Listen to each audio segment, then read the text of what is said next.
Welcome, everyone. This is your friend, the DN What If, here with another exciting fanfiction.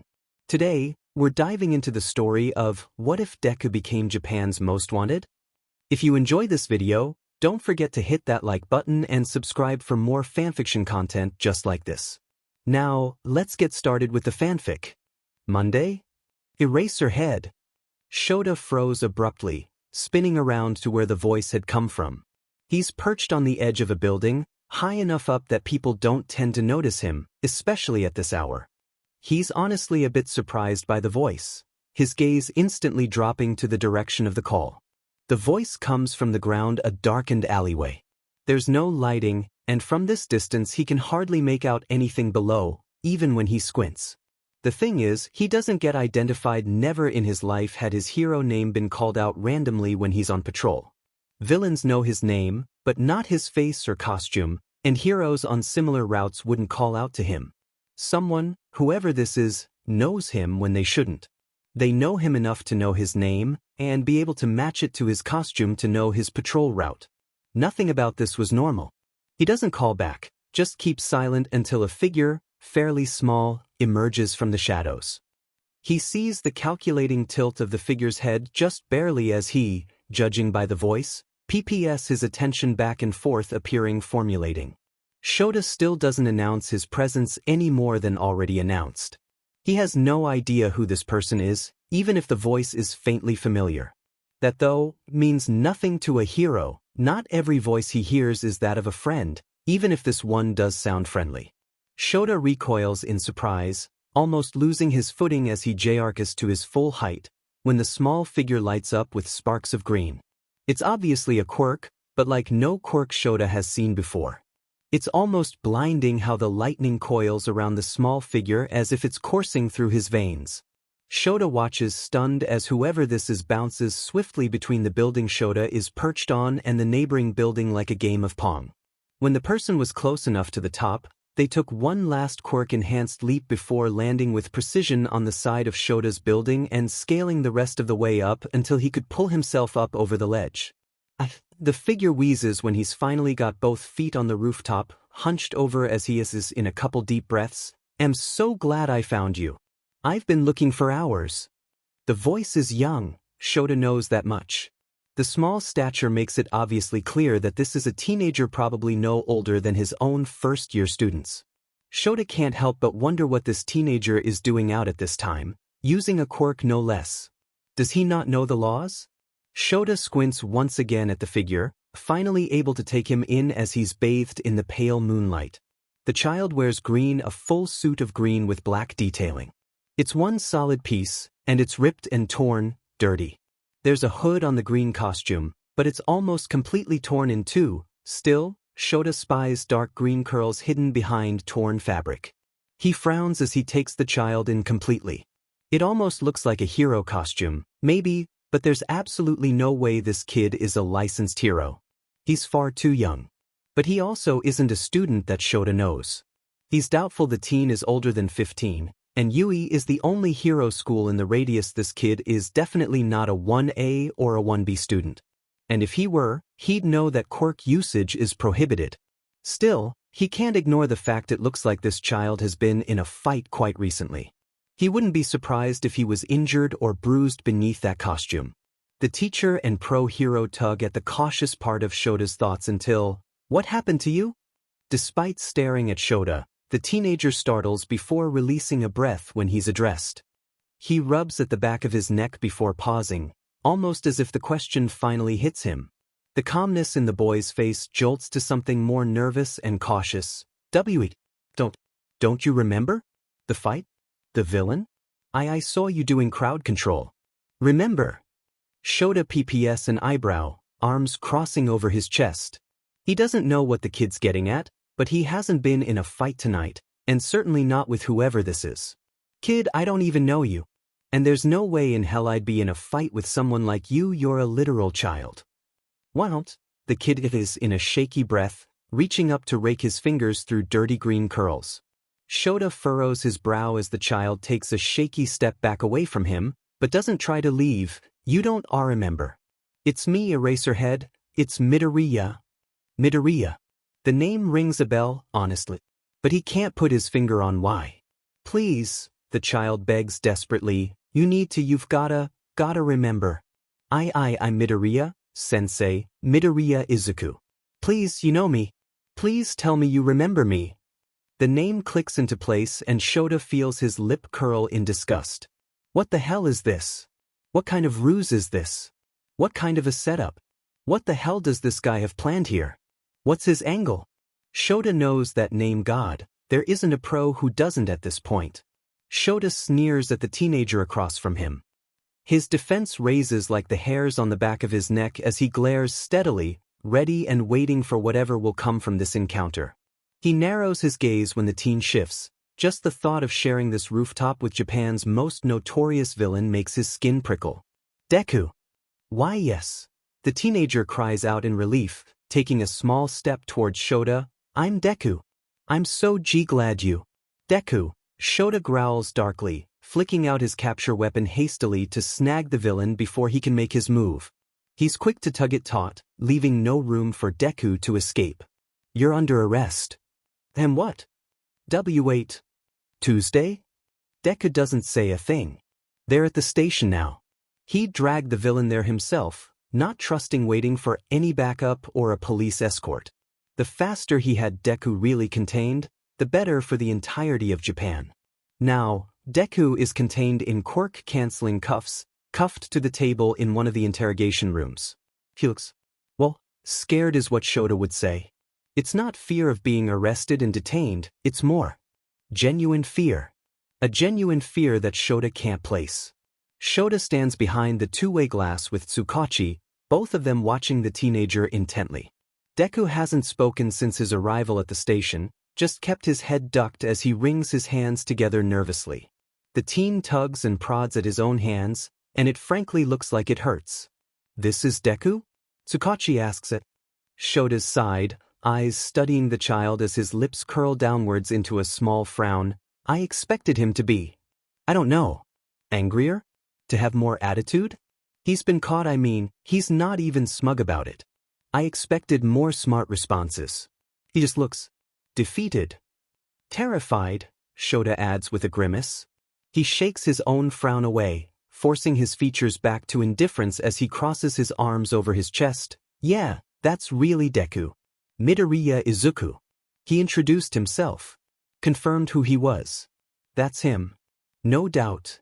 Tsukachi crosses his own arms over his chest, frown deepening as he finally tears his gaze away from the teenager locked to the table in the room. Something doesn't feel right here, Eraser. That much Shota can agree with. This is weird. This whole thing. Deku searching for him. Deku basically turning himself in. Deku had put up almost no resistance when trapped in Shota's capture weapon. He hadn't squirmed, or seemed surprised after that initial shock of it constricting around him. It didn't make sense because everyone always tried to wriggle out of his scarf, and it was always a futile effort. But Deku hadn't. He just slumped into its hold and gave up entirely. He'd given up before even trying, like he knew it was useless to even entertain the idea of escaping. But how could he know? The more he sees of this kid, the more questions he has. Upon arrival, after being cuffed and released from the capture weapon, the pouches on Deku's utility belt had been emptied and examined. He'd been patted down like any criminal, and the teen had been so close to tears Shota had almost wanted to promise it would be all right. He didn't. This is still Deku, the villain who'd brought the world of heroics to its knees in nothing more than a year. The villain who's had a hand in ending dozens of heroes' careers, and who'd assisted Shigaraki with his attacks on Yui, endangering Shota's kids on more than one occasion. They hadn't found a lot of things on his persons, but there was a Yui ID card, one that Shota knows doesn't exist.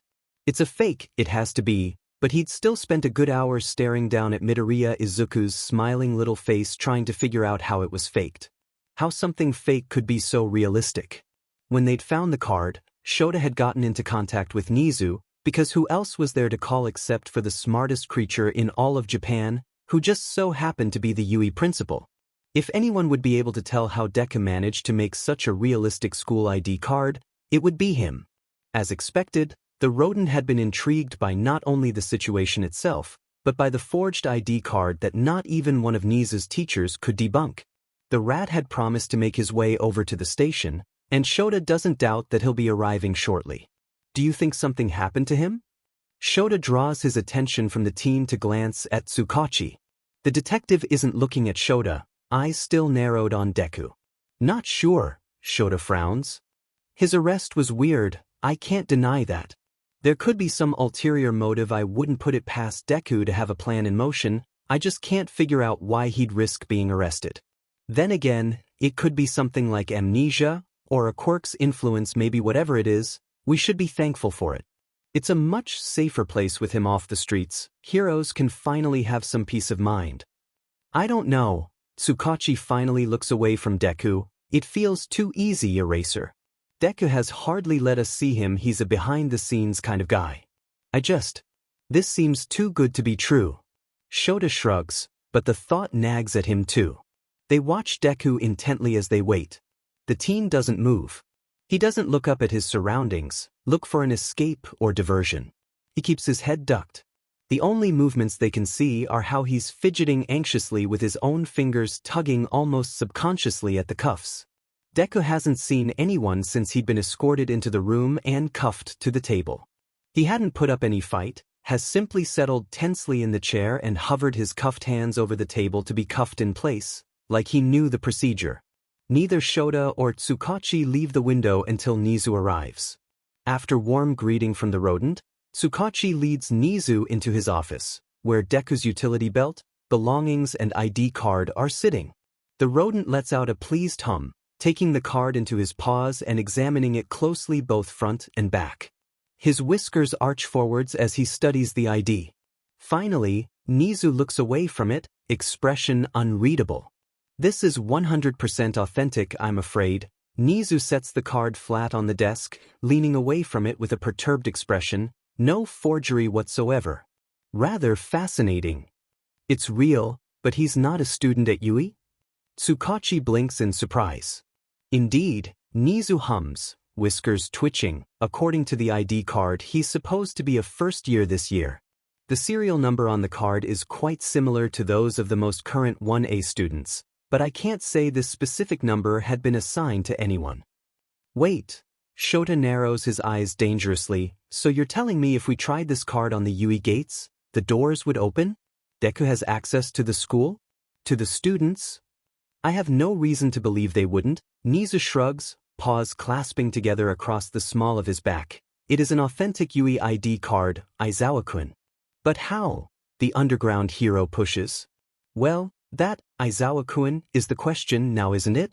Why don't we ask Deku? Nizu suggests brightly, already stepping towards the interrogation room. Tsukachi shoots Shota an unsure look before following after the rodent. Shota himself huffs a breath as he snags the card off the table and follows after them with slumped shoulders. He doesn't imagine this will go well, and the bright glint in Nizu's eyes is never a good thing. He already feels a headache starting. Deku barely looks up when they enter the interrogation room. There are 3 chairs in the room, 2 across from Deku where Tsukachi and Nizu sit, and 1 on the side of the table where Shota plops down. Deku squirms a little where he's still sitting, his cuffs clinking against the metal tabletop as the 2 heroes and detective settle. Deku's eyes flicker briefly over all 3 of them before his gaze is dropping back to his lap.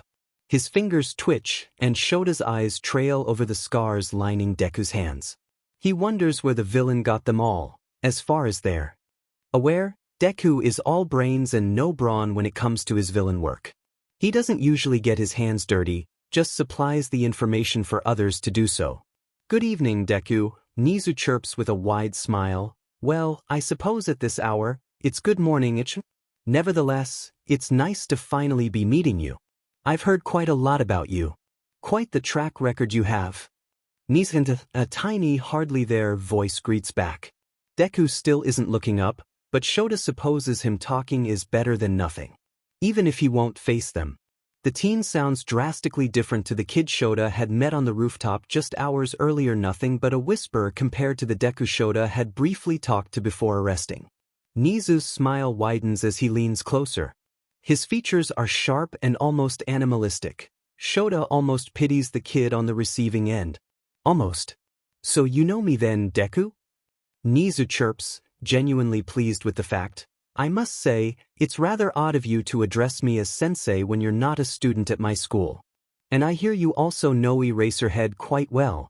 It's strange that you'd address Eraserhead as sensei as well, considering it's not common knowledge that he even teaches at UI. Deku's head ducks down further until his dirty curls are curtaining his eyes. He doesn't say anything. Silence lingers for a long moment. Deku's head is still ducked. Tsukachi is watching the teen with a furrowed brow and that tiny frown, while Nizu is studying the teenager intently, unbothered by the tense silence. Well? Tsukachi clears his throat when it's clear no one else is going to break the silence. You know Eraserhead and Nizu-san then, but you probably don't know me. I'm Detective. Detective Tsukachi, the small voice offers. Your quirk is lie detector. I know you too. That surprising Shota probably would have startled if he didn't have years of remaining uninterested under his belt. Tsukachi shifts a bit uncomfortably, while Nizu's grin sharpens into something almost scary. It's clear none of them were expecting that. So, you've strayed from taking down heroes and you're moving on to law enforcement then? Expanding your horizon, or just tired of ruining hero careers solely? Shota asks drily, eyes narrowed on the kid. He's not sure what he's expecting, but it certainly isn't for the boy's head to shoot up, genuine disbelief in his expression. His mouth hangs open, and he stares blankly into Shota's own eyes.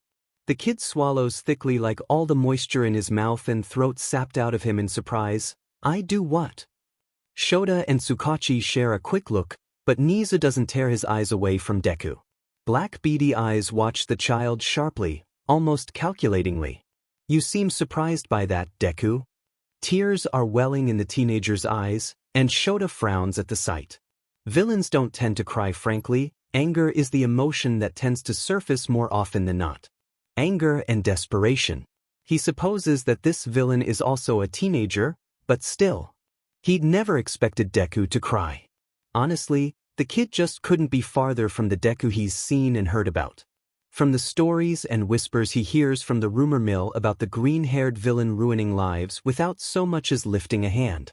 Nizu blinks in surprise when he notices as well, but besides that there's no tell the rodent has even acknowledged the tears. Deku is still staring at Shota like he's waiting for the man to tell him it's a joke, like he's praying it is all just one big joke, which it's not. Shota doesn't know what the hell is going on, but it's real. It may not make sense, but it definitely is real. His patience lapses for a second as the teen stares rudely. He's had a long day of teaching and then patrol, and he hadn't even been able to nap during homeroom yesterday morning, considering Kaminari had short-circuited while trying to charge all 18 of his classmates' phones at once. He really doesn't mean to snap out an unimpressed, well, when the teenager takes too long to reply to Nizu. Deku jolts like Shota's voice physically pains him, and then his poorly constructed facade is crumbling as tears trail down his freckled cheeks. He sniffles miserably and curls into himself as much as he can in his restraints. He's blubbering too, loud and heartbreaking in that way only children in true distress can. I didn't do anything. Hiro, I'm not a villain. I'm so sorry. I don't know how I got here. Pooh please sensei, he rattles out in rapid succession, hardly even breathing. There's more too, mutters and mumbles and whines, but those are just what Shota can make out between the sobbing and panic-stuttered breaths. He hates how the fear in the teen's voice sounds genuine enough that it curls unpleasantly in Shota's stomach. Tsukachi must feel the same if the pinch of unsure distress in his face is anything to go off. They let the child work his way through his emotions. For a second, Shota really wants to help the kid. He's been a teacher too long to not feel his heart crumble at the utter distress, but Nizu holds up a hand that stops him in place. He grits his teeth, but doesn't move any further than shifting in his seat. He doesn't agree with letting the child verge on passing out from lack of breathing as he sobs, but now is not the time to go against Nizu's orders. He has to keep reminding himself that this is Deku. Deku who'd aided in attacks on Yui, like the Yui. It takes a while, but soon Deku is calming down. The sobs settle into slight sniffles, and his head is ducked once again, hiding away tear-stained cheeks and red eyes. He wiggles around enough to be able to wipe his wet cheeks on his shoulders, and winces minutely as he does so. Deku is quiet for another long second. The only thing heard is his stuttered breaths from the crying episode until, "I don't belong here." It's a quiet admission, and Shota has to strain to hear it. "Is that so?" Nizu hums, clasping his fingers together and settling his paws on the tabletop. "You know, Deku, you're right. You won't be here long, I'm afraid. You've done some terrible, terrible things. Hurt people, killed others. There's a special place in Tartarus for people like you." Shota thinks that might be a little harsh. It's true, sure, but the kid had literally just cried to the point he couldn't breathe. Nizu isn't one for knowing human emotions though, nor is he one for beating around the bush. Still, Shota is in a surprised breath and tries not to glare at his boss. For his bluntness. Deku's face twists up like he's about to start crying again, but he manages through a couple deep breaths. He keeps the tears at bay, but doesn't get rid of them. Slowly, the boy looks towards Tsukachi. "I don't belong here," he repeats softly. Tsukachi looks like he's at a loss, but his face doesn't pinch in that way it does when someone lies to him. The detective draws in an unsteady breath. "Where do you belong, Deku?" I. The teen swallows down his wobbly voice. "I don't know. But it's not here. I'm not. This isn't where I'm supposed to be. I'm not a villain, I'm a hero. I have my provisional license, but I don't know where it is." "Deku," Shota speaks again, softening his voice just slightly. Unlike Nizu, he will alter his voice for the sake of calming the kid. Villain or not, he's still a child. Deku slowly drags his attention to Shota where his body wilts and his bottom lip wobbles. Shota slips the ID card from his pocket and sets it down on the table. He slides it towards the teenager as he continues, "Where did you get this?" His lip wobbles even more. "Why gave it to me, sensei? I'm in class 1A. "I didn't," Shota tells him. "You did," Deku cries out desperately. "You did, sensei, you really did. I know you don't believe me, but I'm not lying." "I'm not lying, am I, Detective Tsukachi?" "He's not," Tsukachi hums under his breath, glancing between the two pros. "We've never actually met, Deku," Shota tells him quietly, because they haven't. He's honestly never really met Deku. He's seen him in passing, he's seen Deku with the League, but they haven't met. And he sure as hell has never given the kid a school ID, not when the kid isn't even in his class. Deku is a villain. "I don't belong here," the boy warbles, and he's starting to sound like a broken record. "Why are my sensei, my homeroom sensei? You W-wrapped me in your capture weapon and told me I couldn't be a hero on my first day of school D during the quirk apprehension test, and I proved you wrong. You said last place would be expelled, but you called it a logical ruse. I was in last place and you still didn't expel me. You almost died protecting us at the USJ, and you live in the dorms with us in Heights Alliance. Why you stopped Kaken from attacking me on the first day, and every time since. Please, Aizawa-sensei, please believe me. I don't want to do this alone." Shota's heart cracks as the kid speaks.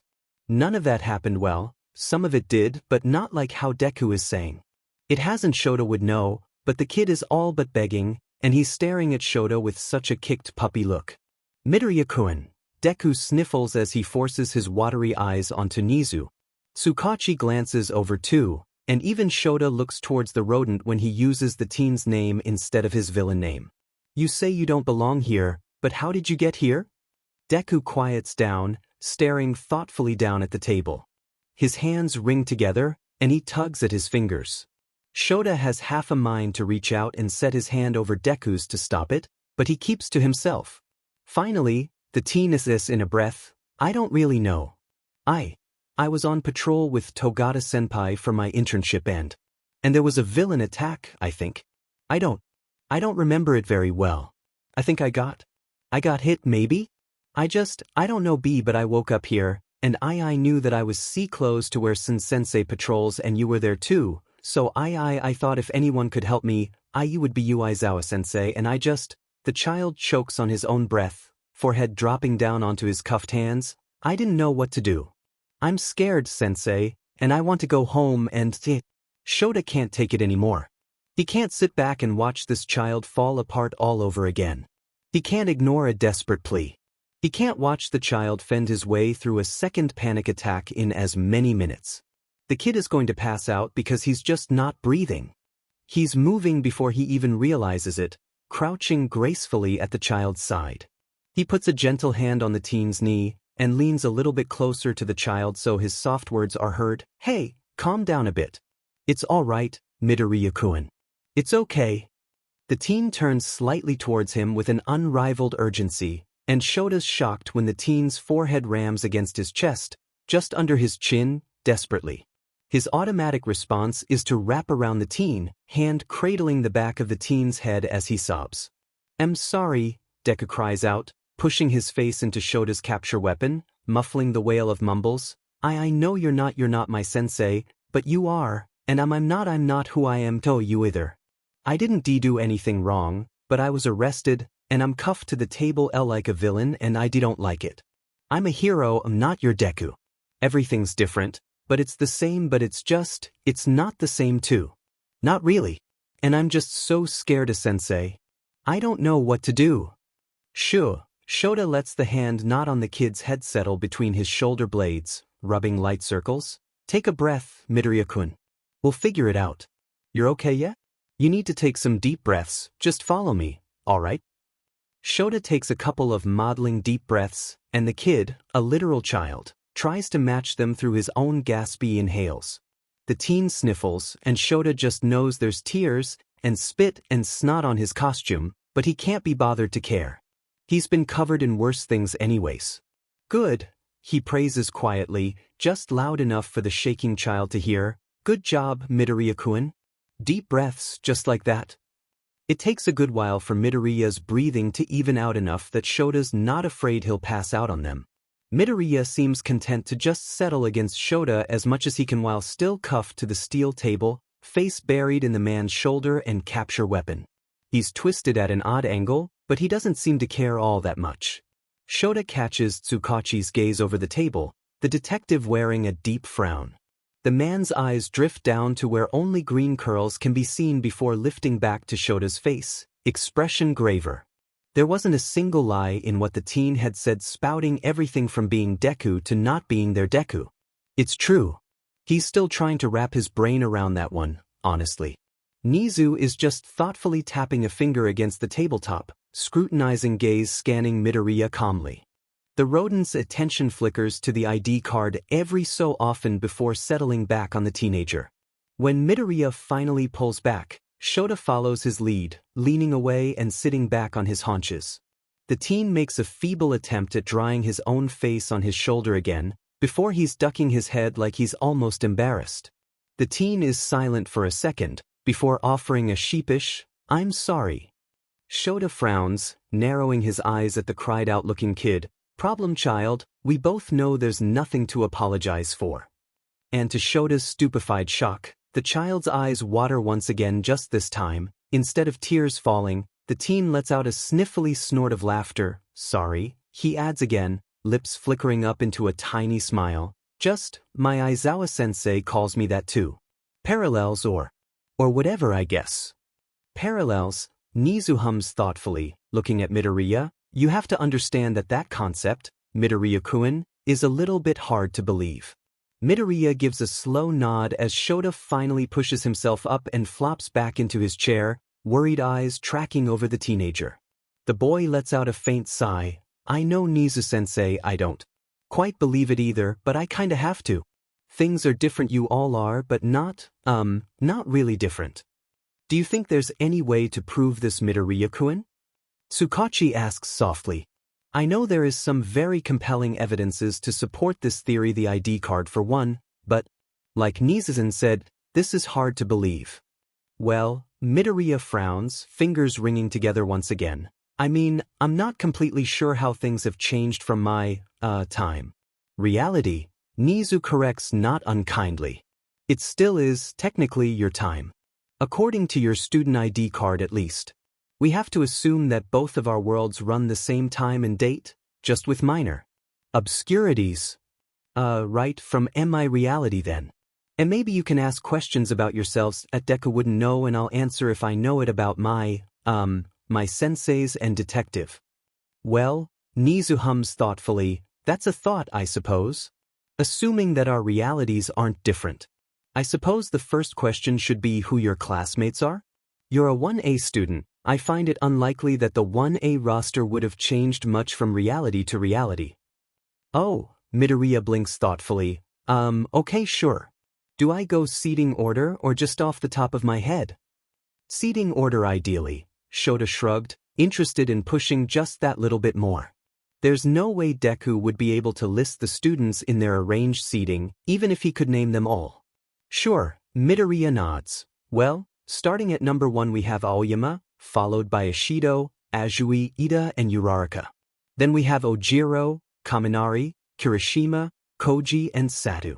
Students 11 through 15 are Shoji, Jairu, Siro, Tokoyami, and Todoroki, and then we have the last row which is Hagakure, Bakugu, me, and then Yaoyorozu. That's only 19, Shota tells him with a pet eyebrow. You said I never expelled anyone. Oh yeah, Mineta, Midoriya winces, pulling at his own thumb. You didn't on the first day, but he didn't last long. When we all moved into Heights Alliance after Bakugu got kidnapped by the League of Villains, you caught him peeping in the girls' communal showers. You, expelled him instantly and escorted him out in your capture weapon. I think the detective got involved as well, but you never really explained past the promise he wouldn't bother anyone anymore, and that you were sorry you let it carry on for as long as you did, even though you didn't know. Shota leans back in his seat, eyeing the teenager. That was scarily similar to his current roster. Midoriya looks up with hopeful green eyes. Was that close? To your class, I mean. Fairly, Shota squints at the teen. All of the students you listed were in fact on my roster. However, Mineta was expelled within the first week, and you, for obvious reasons, were never on my roster. I have 19 students currently though. It looks like Midoriya wants to ask who took his spot in 1A, but wisely decides not to. That doesn't stop the kid from smiling widely though. Just like my Aizawa-sensei. The teen chirps, and for the first time since Deku had been cuffed, Shota sees the teenager from the rooftop who'd parkoured his way up to him. That's really cool. I mean, even in both realities, Mineta was expelled. He deserved it after some of the awful things he said. The girls always felt so uncomfortable around him. Midoriya-kun. Tsukachi draws the teen's attention back. How do you know me? Oh. Midoriya smiles lightly. Well, I met you after the USJ attack. Some of my classmates and I helped All Might fight the Nomo, and I broke a few bones, so I was in the infirmary with All Might and Recovery Girl when you came in. You're friends with All Might in this reality too, right? The three men stare, none even going as far as to breathe as the kid talks. Midoriya knew All Might in his reality? Midoriya knew Tsukachi knew All Might? Deku knew All Might? Then, of course, there was the mall incident when Shigaraki tried to kill me with his quirk that was after Ida, Todoroki, and I fought the hero killer. Stain, but wait. I don't know if I should have said that. It's classified. Wait, does Stain exist in your reality? Tsukachi gives a very slow nod. Good, I mean, not good of course, but I'm glad that's another similarity. Anyways, I don't think I really actually met Detective Tsukachi until after Shigaraki tried to kill me at the mall. Well, I guess technically he just threatened to kill me, but I did think I was gonna die. Then you brought me to the police station for questioning and we talked a bit. It's just then that Midoriya seems to realize no one said a thing. That the two pros and the detective are silently staring at him, studying him. Fear floods the kid's face as he audibly swallows. Did I say something wrong? No. Shota clears his throat, heart thrumming in his chest. Midoriya swears he's his student, but what the F kind of teacher is his Aizawa if all that shit happened to one of his students? Their timelines are the same, it's only been a couple months of school. Of course not just. There's a lot to unpack there. The teen lets out a tiny exhale that sounds suspiciously like an O. Midoriya-kun, Nizu's voice is oddly clipped. You know All Might? Yeah. The teen grins, nodding enthusiastically. He's a part-time teacher at my UE when he's not busy with his hero work, at least. He teaches foundational hero studies, and he's sorta like my mentor, I guess. I met him way before school started and he He helped me get ready for Yui and why are you all looking at me like that? Your reality's All Might isn't retired, Midoriya-kun?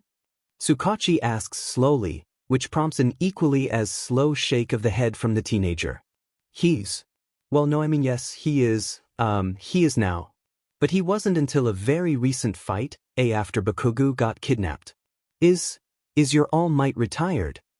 He is, Nizu answers carefully. What happened to him? Midoriya looks between the three of them cautiously. You did. Shota answers softly, not beating around the bush. Shota's not sure he's ever seen heartbreak spread across someone's face as quickly as it does Midoriya. The teen is in a few breaths that sound deep, but rattled with panic as he finally manages a shaky exhale of, W? Shota blows out a sigh, leaning forwards. Deku happened, he corrects. Deku somehow found out that All Might was gravely injured in a fight a while back. A fight he never fully recovered from. Deku realized that All Might wasn't what he used to be and that his power wasn't that of when he was younger due to his chronic injuries. Deku told some villains, the League of Villains specifically. We think that was his into the group, but we didn't know until recently that Deku was the one to spill All Might's secret. He's a full teacher, Nizu continues easily, after the public found out that he had these limitations from that fight, that they didn't believe he could protect them as he once has. It was a forced retirement, more or less, but he still helps out a lot with activities for our heroic students. He just doesn't do very much public hero work. Truthfully, it gave Yagi-san more time to focus on other things. His successor, Midoriya whispers in understanding. Shota doesn't know what that means, but Tsukachi and Nizu both snap their attention to the boy. You know about that? Tsukachi asks seriously, and all Midoriya does is give the faintest of nods as he bites his bottom lip. Nizu and Tsukachi share a glance. Shota feels his irritation tick upwards at being the only one out of the loop. How this child from an alternate reality knew more than he did was beyond him. Nizu's eyes drift down to where Midoriya is still wringing his hands together, tugging nervously at his own fingers. The rodent's eyes lift, and there's an almost knowing in those black eyes. So those quirk suppression cuffs are. Another quick nod from Midoriya that has the principal cutting himself off with a thoughtful tilt of his head. I see. Nizu nods to himself, before baring his teeth in a challenging smile at Shota. Well, Tsukachi and I need to have a word about all of this. Aizawa-kun, are you alright watching Midoriya-kun? Yeah, the man huffs. Wonderful. Nizu grins, standing himself and ushering Tsukachi up as well. They both walk towards the door. Will only be a moment. Wait, Midoriya calls as the two make their way to the door. Both pause in the doorway, looking back at the child, even if Midoriya is staring down at his own lap. I know this is a lot to ask, but could I maybe have the cuffs off? I won't do anything and Sensei can erase my quirk if I do try anything which I won't. They just, well, I have some chronic pain and it really, the teen swallows, chewing on his bottom lip, it hurts. Shota glances towards his colleagues, waiting to see who takes the bait. He doesn't doubt Midoriya does have chronic pain if the scars decorating his hands and arms are any indication, but he really doesn't expect Nizu to be the one to cave. Of course. Apologies, Midoriya-kun. Tsukachi hesitates for just a moment before slipping his hand into his pocket where he pulls out 2 keys, tossing them both at Shota. The underground hero catches them using nothing more than instinct as they barrel at his face, shooting a half-hearted glare at the detective, who's smiling smugly. Just like that. Shota blinks when the answer catches up to him. He stares down at the keys in his hand, unsure. He'd expected more. More questions from Nizu, more hesitance from Tsukachi. As bad as it sounds, Shota hadn't expected instant agreement. Was Shota missing something here? Just like that, Nizu chortles. Not to worry, Aizawa-kun. I really do doubt the boy will try anything, and if he does, you have full permission to handle him as you please. I'm sure he knows what you're capable of. Now, if you will see to helping Midoriya-kun out of those suppressor cuffs, Aizawa-kun, the detective and I'll return shortly. The door shuts after the detective and the principal, and Shota can't help but glare at it. He hates being out of the loop, and it's his biggest pet peeve when Nizu pulls sheet like this. That cryptic, chaotic rat. Why you can leave them on if you want, sensei. The teen's whisper draws him from his irritation, and Shota's heart drops into his stomach when the words register. Had the kid thought he was upset at the thought of freeing him, instead of the actual irritation he feels for his boss? No, he drawls softly, already leaning over to try and find the keyhole he needs. I'm sorry, kid. I was just a bit lost in thought. It's fine, really. We'll take them off if they're hurting you. I trust one won't need to use my quirk or my capture weapon on you. Sorry you've had to wear them this long, if they've been hurting you. I understand why. Better safe than sorry, right? Midoriya watches as Shota leans forwards to slip the first key into the hidden keyhole. It'll deactivate the cuffs, and then Shota will be able to use the second key to unlock them and release him. I am a villain here. Deku's a villain here, Shota corrects as he finally unlocks the cuffs. Midoriya is quick to draw his hands to his chest where he rubs at his wrists with a wince. You're not, Midoriya-kun. You just happen to share a name and a face with him. Now here, let me see your wrists. It surprises Shota when the kid doesn't hesitate at all, just offers up his wrists for Shota to inspect. They're raw and inflamed, and Shota almost winces at the sight. He can imagine the pain the kid must be in, especially after hours of the HNGFFS holding his wrists in place and rubbing the skin raw. The underground hero takes both of the boy's hands into his own hands and carefully massages his thumbs into the old scars. Midoriya tenses briefly before relaxing under the careful touch. Shota feels almost sick when he notices the awe sparkling in Midoriya's green eyes. How'd you get hurt so bad anyways? Shota can't help but ask. These are some serious wounds, even healed. It's cause for concern, really. Shota can even make out that a healing quirk was used and they still look like this. Destructive quirk, Midoriya offer with a weary smile. I break my bones a lot when I use it. Needed surgery after the sports festival and everything. I have more control now, but it was bad for a while. And I haven't helped with this? I mean, the me from your reality. You do help. Midoriya shakes his head, eyes watching Shota's thumbs press into his muscles.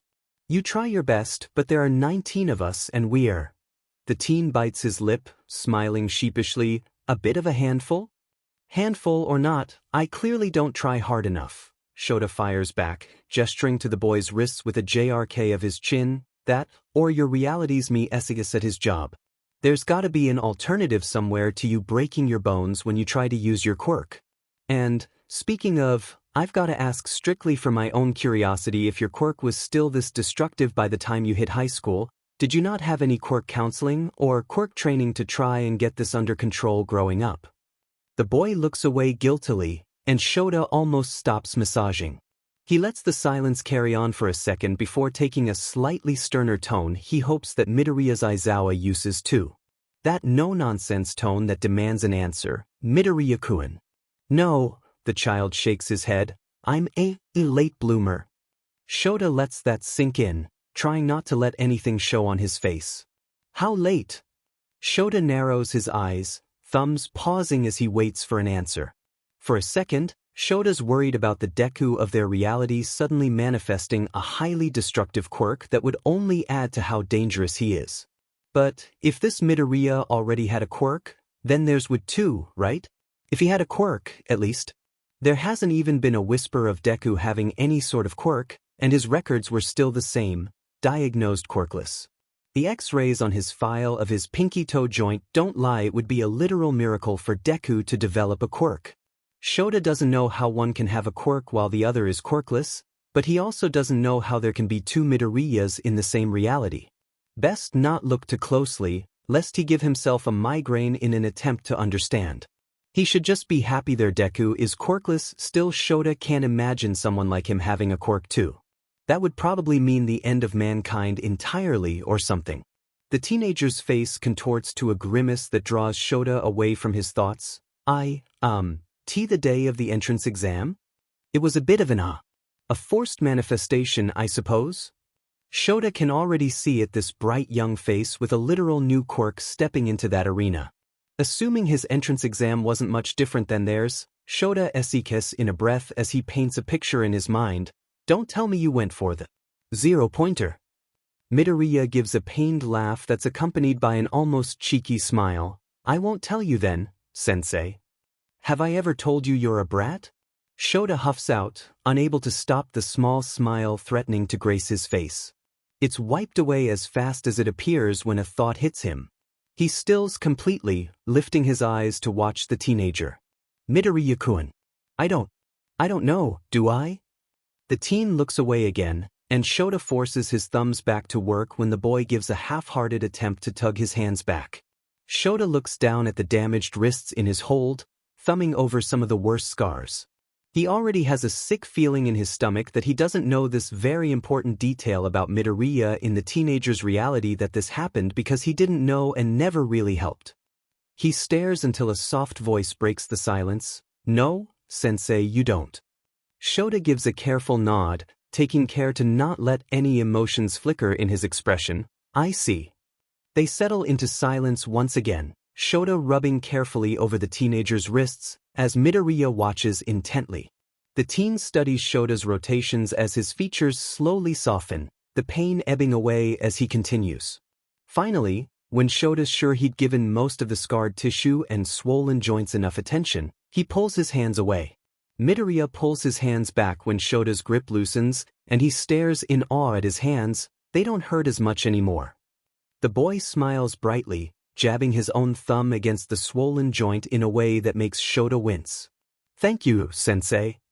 Shota waves a dismissive hand tiredly. Let me know if they act up again. Chronic pain is a beach, but that doesn't mean you have to suffer with it.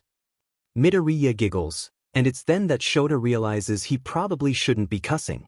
Midoriya isn't his student, or he is, but he's not. He's not Shota's directly. He decides that it's a problem for Midoriya's Aizawa to deal with, assuming they're relatively the same, at least. Besides, the kid's a teenager, he's probably heard much worse. It's a little strange talking to you in this context, Midoriya offers softly. Shota lets his head loll in the direction of the teenager, noting how Midoriya has curled up in his chair, knees drawn up to his chest and arms wrapped around his legs. He looks tired. It's probably got to be nearing late morning now, and Shota just hopes Nizu gave Hisashi a heads up to make sure the students were up and in class. He hopes someone covers his class, but he has a suspicion that Nizu has something in the works. 1A shouldn't be left without supervision, and that's something the entire staff knows. Oh yeah. Shota hums lightly. The kid gives a nod, before turning his head so his cheek is balanced on his knee. I feel like I know more about you than you know about me, since I'm different here, but you're mostly the same. You really are like my Aizawa, just without me, I guess. Shota doesn't know why hearing that makes his heart ache. Why seeing the teenager wilt, with that tiny defeated frown curving his lips as he stares almost unseeingly at the wall, has his heart going out to the poor kid.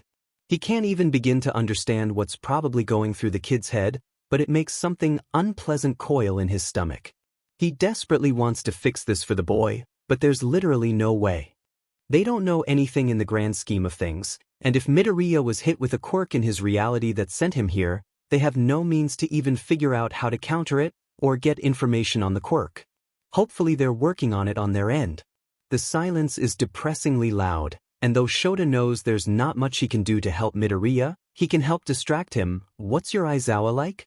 He's the best. Midoriya doesn't even take a second to think, and Shota curses the fondness flooding his chest. He's really scary sometimes, but I think it's just for show. He's actually a really good teacher. He's always there when we need him, and he helps us with our quirks and keeps us all in line. Didn't let Kaken get me on the first day of school, even when he didn't think I belonged in his class. I think that's when I knew he was a good guy. He's weird too, but in a good way. I hope that doesn't come off as rude.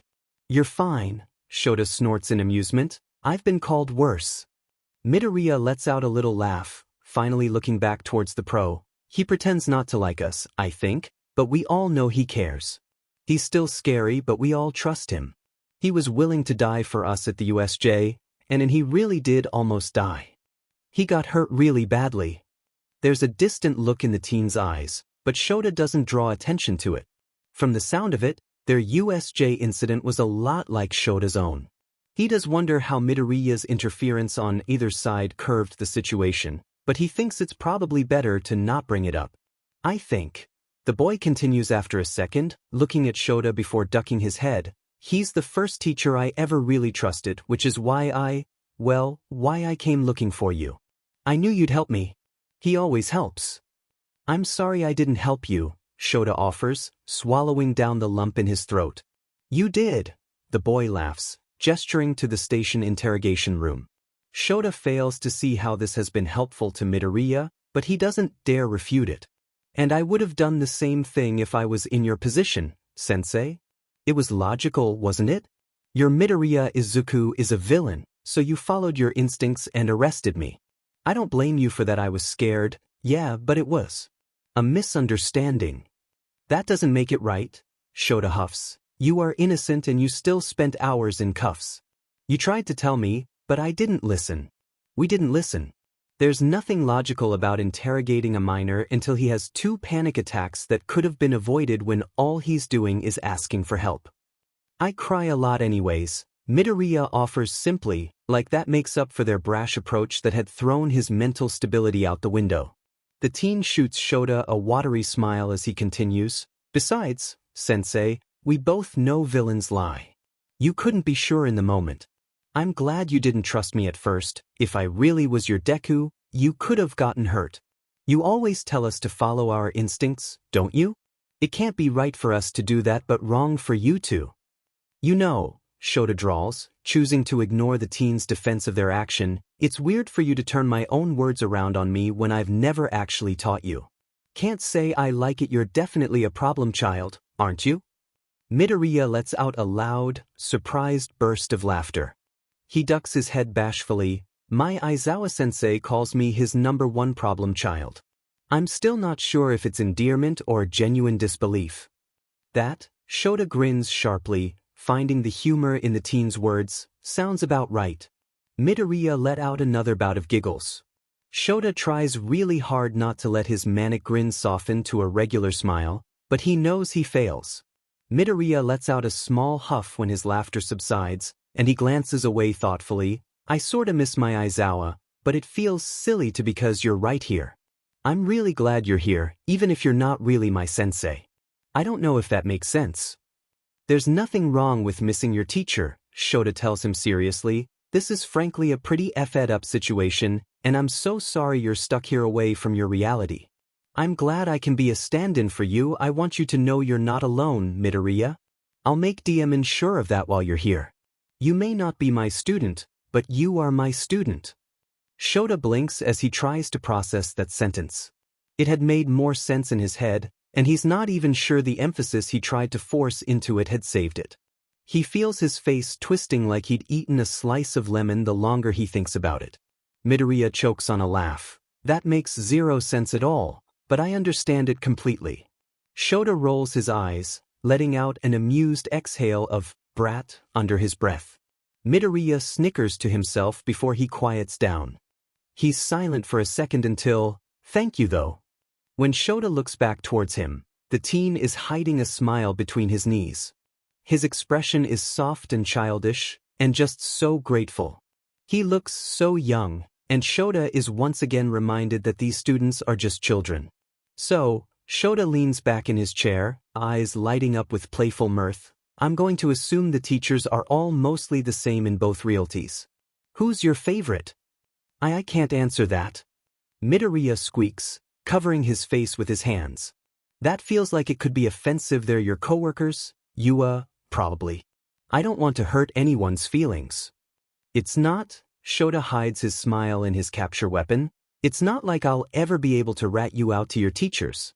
Besides, it's not offensive because technically, we've never taught you either. Can't be upset by the ranking of a student they're never met, let alone taught. Being offended would be illogical. It feels weird to say you to you, Midoriya whines, a blush crawling up his cheeks and all the way to his ears. Just because of that, I'll say present Mike. He teaches English here too, right? He's definitely one of my favorites. I love his class. Micah. Shota snorts. That'll definitely go straight to his head. No need to inflate his ego anymore. That's mean, sensei. Midoriya huffs a laugh. Present Mike is really cool though. He's always been one of my favorites. I love his radio show if he has that here. I used to listen to it when I was little. Plus, his quirk is really cool. He mentioned that he had his quirk when he was born, and I can only imagine that was pretty hard to control as a baby. Really is amazing what he can do with it. Then there's all the pitches and frequencies he can do with just his voice, how he can throw his voice around to emulate something or someone and make it sound like it's coming from a different distance and direction. So useful. And I especially think it's cool how he can do it without hearing. Not to mention his cool support gear. Shota blinks, suddenly uncomfortable at the in-depth analysis. Maybe Deku and Midoriya were more similar than he thought. He reels in the thought and tries to swallow down his nerves. Although Shota knows, realistically, this is nothing more than a starstruck fanboy analysis, he can't help the stones settling in his stomach. This isn't some random analysis by some random person. This is an analysis of Hisashi by someone who looks and sounds like Deku. It's hitting a little too close to home, and no matter how much Shota tries to swallow down the fear, he can't. He knows it's Midoriya he's talking to, a heroic student, but this is exactly how Deku takes heroes out. And he's been talking about Hisashi. Shota draws in a calming breath. He knows this is Midoriya. It's not Deku. But it's still scary. It's still unsettling. Analysis like this can be so dangerous, and it's terrifying that Midoriya seems to possess the skill too, even if he's not using it to harm. Are you sure you're not Deku? Shota asks drily when he finally calms his raging heartbeat. It's meant to be a joke to ease his own worries, but it's no surprise when it backfires spectacularly. No! Midoriya jolts in fear, and Shota instantly feels bad. I'm not.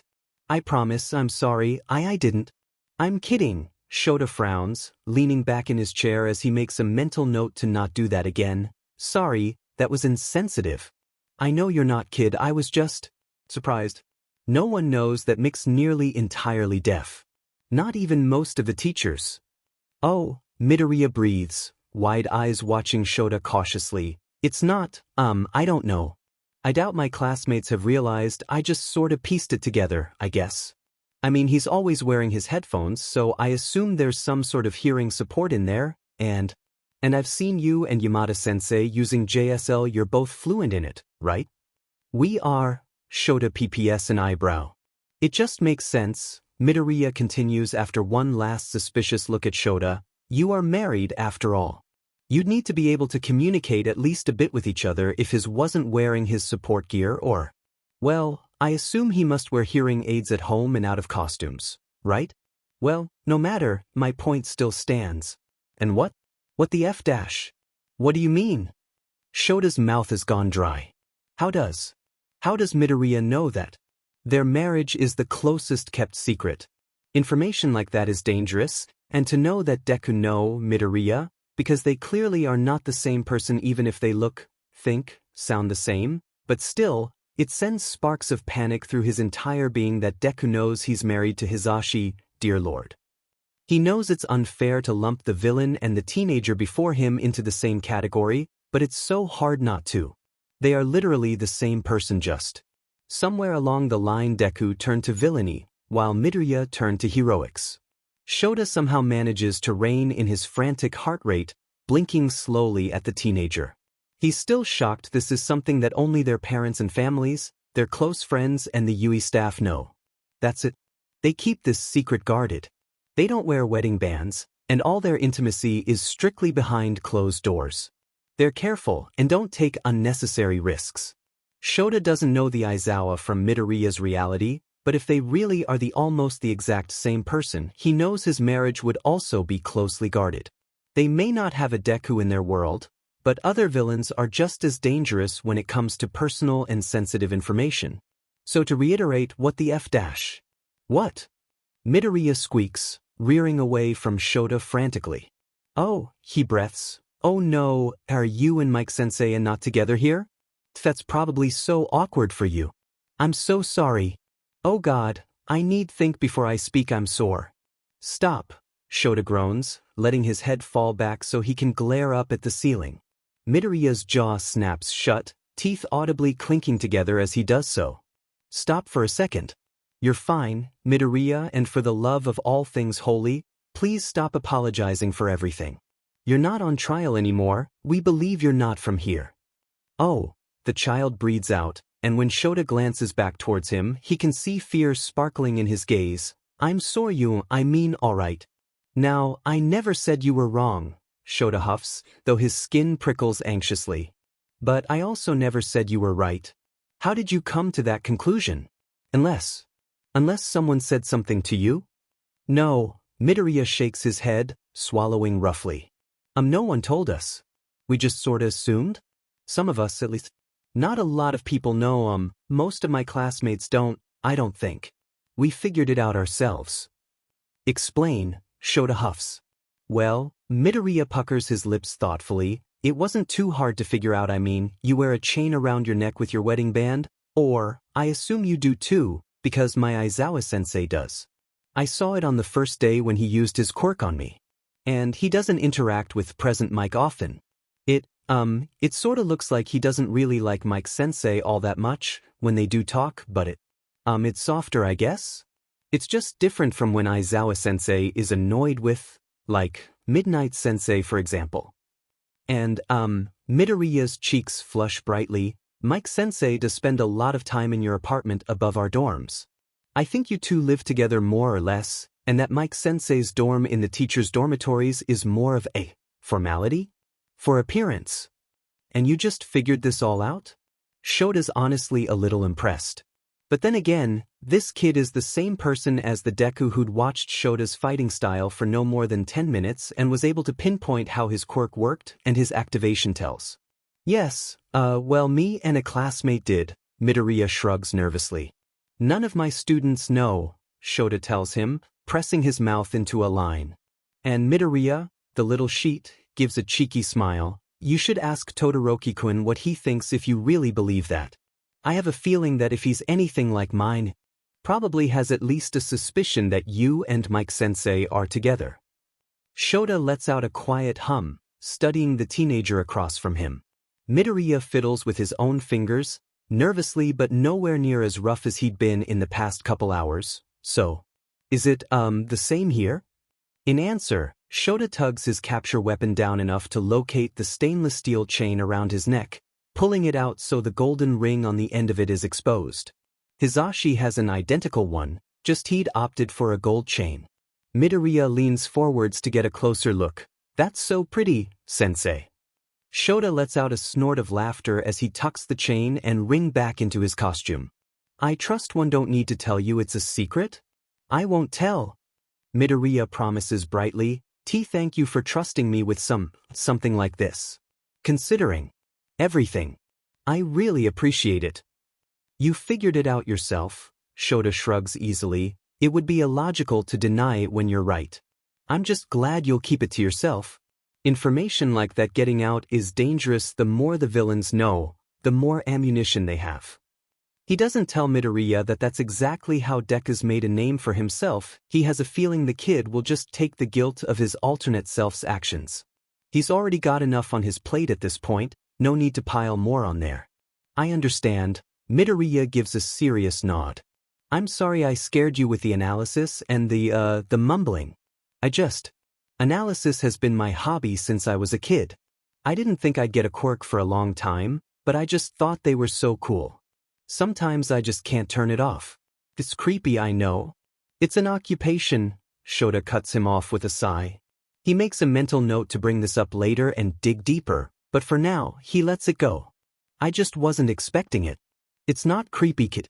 They're good skills to have, observational and analysis skills useful for heroics, but you can't just analyze someone aloud. You don't know who could be listening.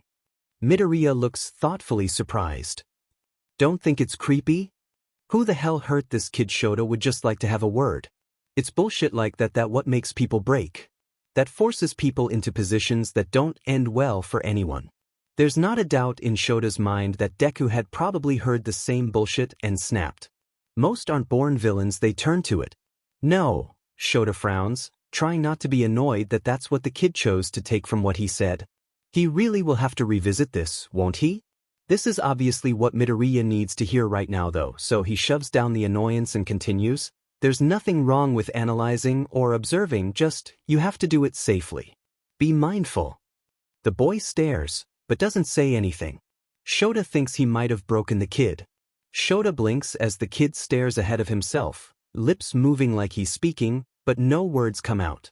He decides to let the kid go off if it'll keep him distracted, then power to him. If anyone needs a second to decompress, it's Midoriya. Shota lets his eyes fall shut as he leans back in his chair. He doesn't stir until the door opens again and Tsukachi and Nizu walk back in. Midoriya jerks to attention, swirling to look back at them like he'd forgotten they were here too. "Everyone's alive, good." The rodent smiles as he settles back into his chair, Tsukachi retaking his own as well. "Tsukachi and I spoke, and we've come to some decisions." "Of course you have." Shota tried not to roll his eyes, slumping back. "Let's hear it then." "Though we don't know what this quirk Midoriya-kun was hit with truly is, nor who the quirks belongs to, we are running what we know through the Japan Quirk Registry database in hopes of getting some answers. For now, all we can do is wait, unfortunately." Shota gives his boss props for how he manages to sound sympathetic. Midoriya nods solemnly, like he'd assumed as much. "Sorry, I don't remember more." Shota opens his mouth to put an end to that, but Tsukachi beats him to it. "You've given us enough to run a fairly specific search, don't beat yourself up about it, okay? None of this is your fault." The kid bows his head in a tiny nod, but doesn't look convinced. Nizu gives an agreeing hum before continuing. "Since we have no means to get Midoriya-kun home, we've decided that the safest place for him to stay, for the time being, is at Yui. It's best you're somewhere where we can monitor the quirk you're under and keep an eye on you if there are any effects we're unaware of. It also doesn't hurt to have an erasure quirk on hand. Aizawa-kun, you don't mind, no?" "No," Shota shrugs instantly. "It makes sense that he'd stick with me. I am his homeroom teacher in his reality. Plus, we have the space in both the 1A dorms as well as my apartment upstairs, whichever you're more comfortable with. And I'm sure you'd feel more comfortable being in a familiar setting, Midoriya?" If it's not too much trouble," the teen mumbles, but Shota sees the relief in his eyes. I trust Aizawa-sensei." "I'm glad." Shota can't quite contain the fondness swelling in his chest from the soft admission. "I'd feel better having the kid close anyways. My students are afraid of Deku, though he hasn't attacked directly, he's been a part of attacks. They know what he does and they're rightfully scared. They'll be wary at best and hostile at worst. I don't want any harm to come to Midoriya because they get scared." "I second that." Nizu nods seriously. "I trust you to keep him safe, Aizawa-kun. He is a Yui guest, after all. 1A is a bright group, but they have personality. Please keep them in line." Midoriya snorts at that, before seeming to catch himself. He looks up at them quickly, eyes apologetic, but expression very much not sorry. Shota almost forgot Midoriya knows most of his students, they're his classmates in his own reality. He's not sure if that'll make this harder or easier. "There really isn't much we can do," Tsukachi offers the kid sympathetically. "Quirks like this generally aren't permanent, but the duration is unknown. I've personally never heard of a quirk like this, but I can only hope the heroes in your reality are working to bring you back. I'm sorry, there's not much more we can do." "You've done lots," Midoriya tells him with a thankful smile. To Shota's mortification, the kid stands and arches into a formal bow. "I'm very grateful. Thank you all." "You're very welcome," Nizu grins. "Now, if that's everything, it's been a long night and I'm sure both Aizawa-kun and Midoriya-kun could do with some rest." "Of course," Tsukachi bows his head, "I'll keep you up to date with what I find." "Likewise," Nizu chirps, hopping down from his chair and heading towards the door without waiting for Midoriya or Shota to follow. Shota's not at all surprised to find a automated computer-operated car waiting, but Midoriya is. The kid frowns thoughtfully as Nizu hops into the passenger's seat, before following Shota and climbing into the back seat. The first little bit of the drive is quiet, and it's also not surprising that Nizu's the one to break the peacefulness. "Just so we're clear, for the time being, I think it's best that we keep Yagi away from Midoriya-kun. Deku did a great deal of damage to All Might's career, and as such he harbors negative feelings. I would hope he wouldn't be unjust towards you for Deku's actions, but I can't be certain of it. I understand you're close with your reality's All Might, but that simply won't be the case here. Apologies. Midoriya looks saddened by this, but nods anyways. I understand. Nizu's smile softens in a way Shota doesn't remember ever seeing. I understand this is difficult, all things considered, and do trust that I've considered it all, but I wouldn't place the restriction if I wasn't positive it was necessary for your safety. Midoriya gives another nod, not saying anything. Satisfied with that, Nizu then turns to look back at Shota. Aizawa-kun, I'm not sure what you have planned regarding your roommate, but let me know if there are any accommodations to be made. Kid already knows about Hizashi. Shota waves dismissively, trying not to relish in the fact Nizu looks surprised. Talk about first. Figured it out himself. Apparently, Mike and I aren't as sneaky as we think we are in his reality. I can only hope the two of us are, but Midoriya has me doubting it. Oh, and now Nizu's snickering. Shota pretends he's not offended by the fact a 15-year-old figured him out, even if he really is. As it turns out, Midoriya's student ID card does work, it just isn't a programmed card for their specific security system, which causes the gate system overload and to show an error message. Nizu is completely fascinated as he overrides the system so Shota and Midoriya can enter, and even requests that Midoriya let him borrow the alternate reality ID card with the promise to return it promptly. Midoriya's brow furrows as he grants permission for Nizu to study it. Shota is just done by this point, setting a hand on the teen's shoulder and directing him towards the 1A dorms. Until you're introduced to my 1A and I can be certain none of them try to kill you, you're unfortunately stuck in the apartment. Though, you're more than welcome to take the guest room even when you're comfortable with the students. I don't mind where you choose. Okay, Midoriya yawns. Great. Shota nods as he unlocks the building doors and ushers the kid to the elevator. I'm tired too, so we'll rest up for now. I'll introduce you to the kids after school this evening, if you're alright with that, or we can wait a little. Whatever you're feeling up to. Aren't you supposed to be teaching now? Mix covering for me. Shota waves it off, rubbing at his eyes as they step out of the elevator. You can borrow some of my clothes for now to sleep in, and later I'll find you some clothes in your size. Probably UE uniforms, which I'm sure you're familiar with. Why you don't have to? You want to wear the bunny suit to bed? Be bunny, this is my hero costume. Shota pauses, glancing down at the kid's attire. He can kinda see it. Sorta. He won't pretend to understand the boy's costume. It probably looks better when it's not torn and dirty. Hopefully. What's with the bunny ears? They're not, the kid groans. I'd appreciate clothes to sleep in, sensei. Thank you. Shota shrugs, leading the kid into the apartment and down the hall to the bedrooms. He pushes open the guest room door and gestures the kid in. I'll be right back. He finds an old pair of sweatpants that probably never fit him, as well as steals a new promotional shirt from a box that Hizashi ordered to advertise his radio show. He knows the blonde won't mind, and since Midoriya's a fan, he figures it's two birds with one stone. The kid is perched on the bed when Shota pauses in the doorway. My bedroom is down the hall, last door. Come find me if you need me. Help yourself in the kitchen, Mike will be back at the end of the school day. Please stay in the dorms, preferably the apartment. Bathrooms across the hall. Shota pauses, trying to think of anything else he needs to explain. He comes up short, running a hand through his hair as he tosses the clothes, which Midoriya is ill-prepared to catch, directly at the unsuspecting teen. He eyes the kid before humming out a simple demand of, sleep, and promptly shutting the door on the kid. God, he's tired. Tuesday, alternate reality. By some divine power's interference, Shota manages to get a solid 7 hours of sleep from the time he flops into bed to the time he stirs. He's slept for 7 hours, but it still doesn't feel like enough. It never feels like enough. It feels like he hit the pillow after changing out of his costume and he was out like a light, yet at the same time, it feels like he only fell asleep moments ago. He honestly would have slept longer too, if it weren't for movement in the corner of the room.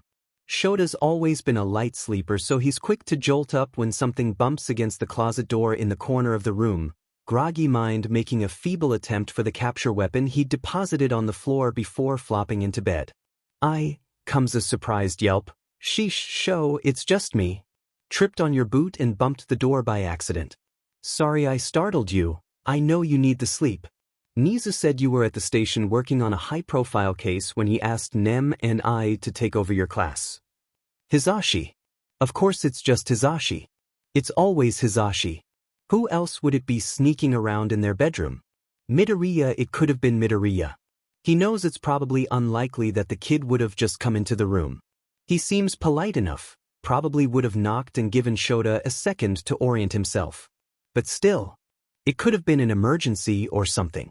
Shota draws in a shaky breath at the thought and silently thanks the universe that it was Hizashi and not the kid in the room.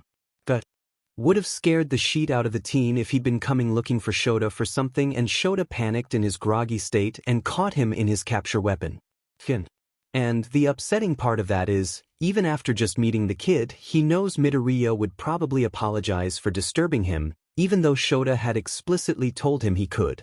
He knows the kid wouldn't be offended in the least if it did happen, startled and scared, definitely, but Shota just has the worst feeling that the boy would find some way to defend him against his own actions.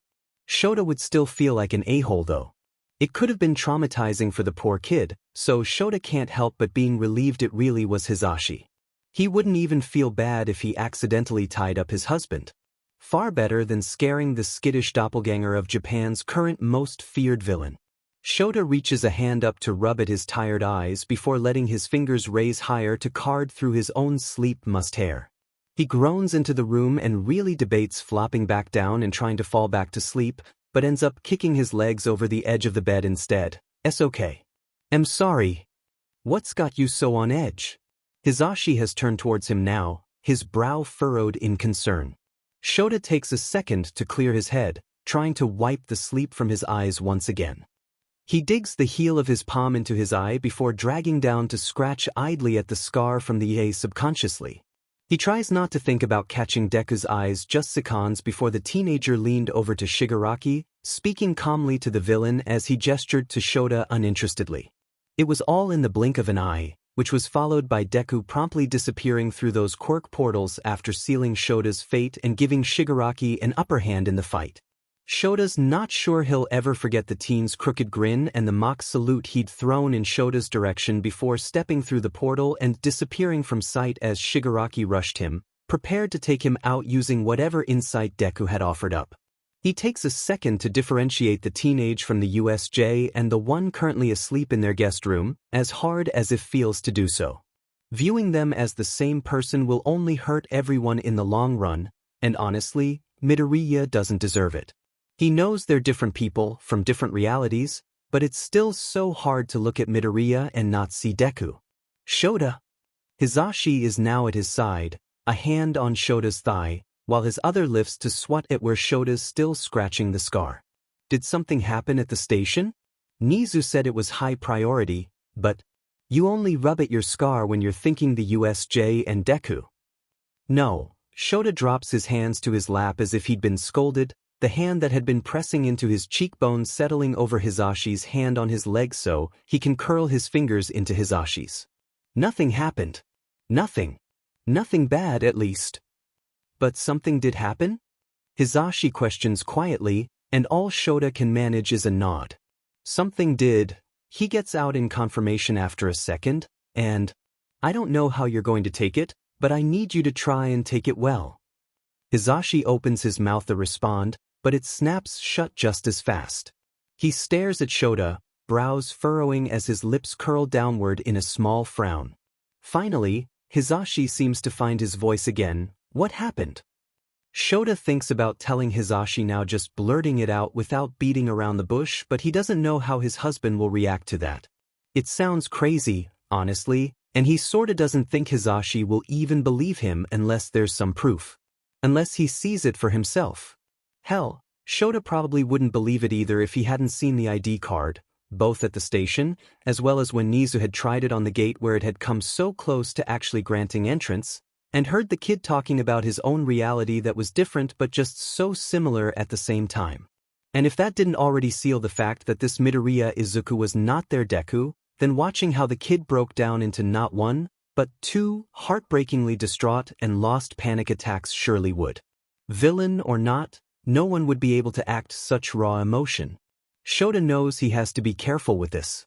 Though Hisashi hasn't come face to face with Deku, the teen had been long gone when All Might and the teachers finally made it to the USJ. That day he'd seen the aftermath of it.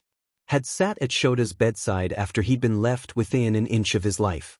All Might isn't the only one who harbors negative feelings for the kid.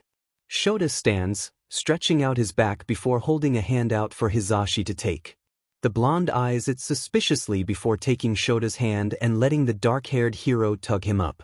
Shota sees the confusion in his eyes, but he's glad Hisashi trusts him enough not to say anything just yet. Shota leads the blonde down the hallway before pausing outside the guest room.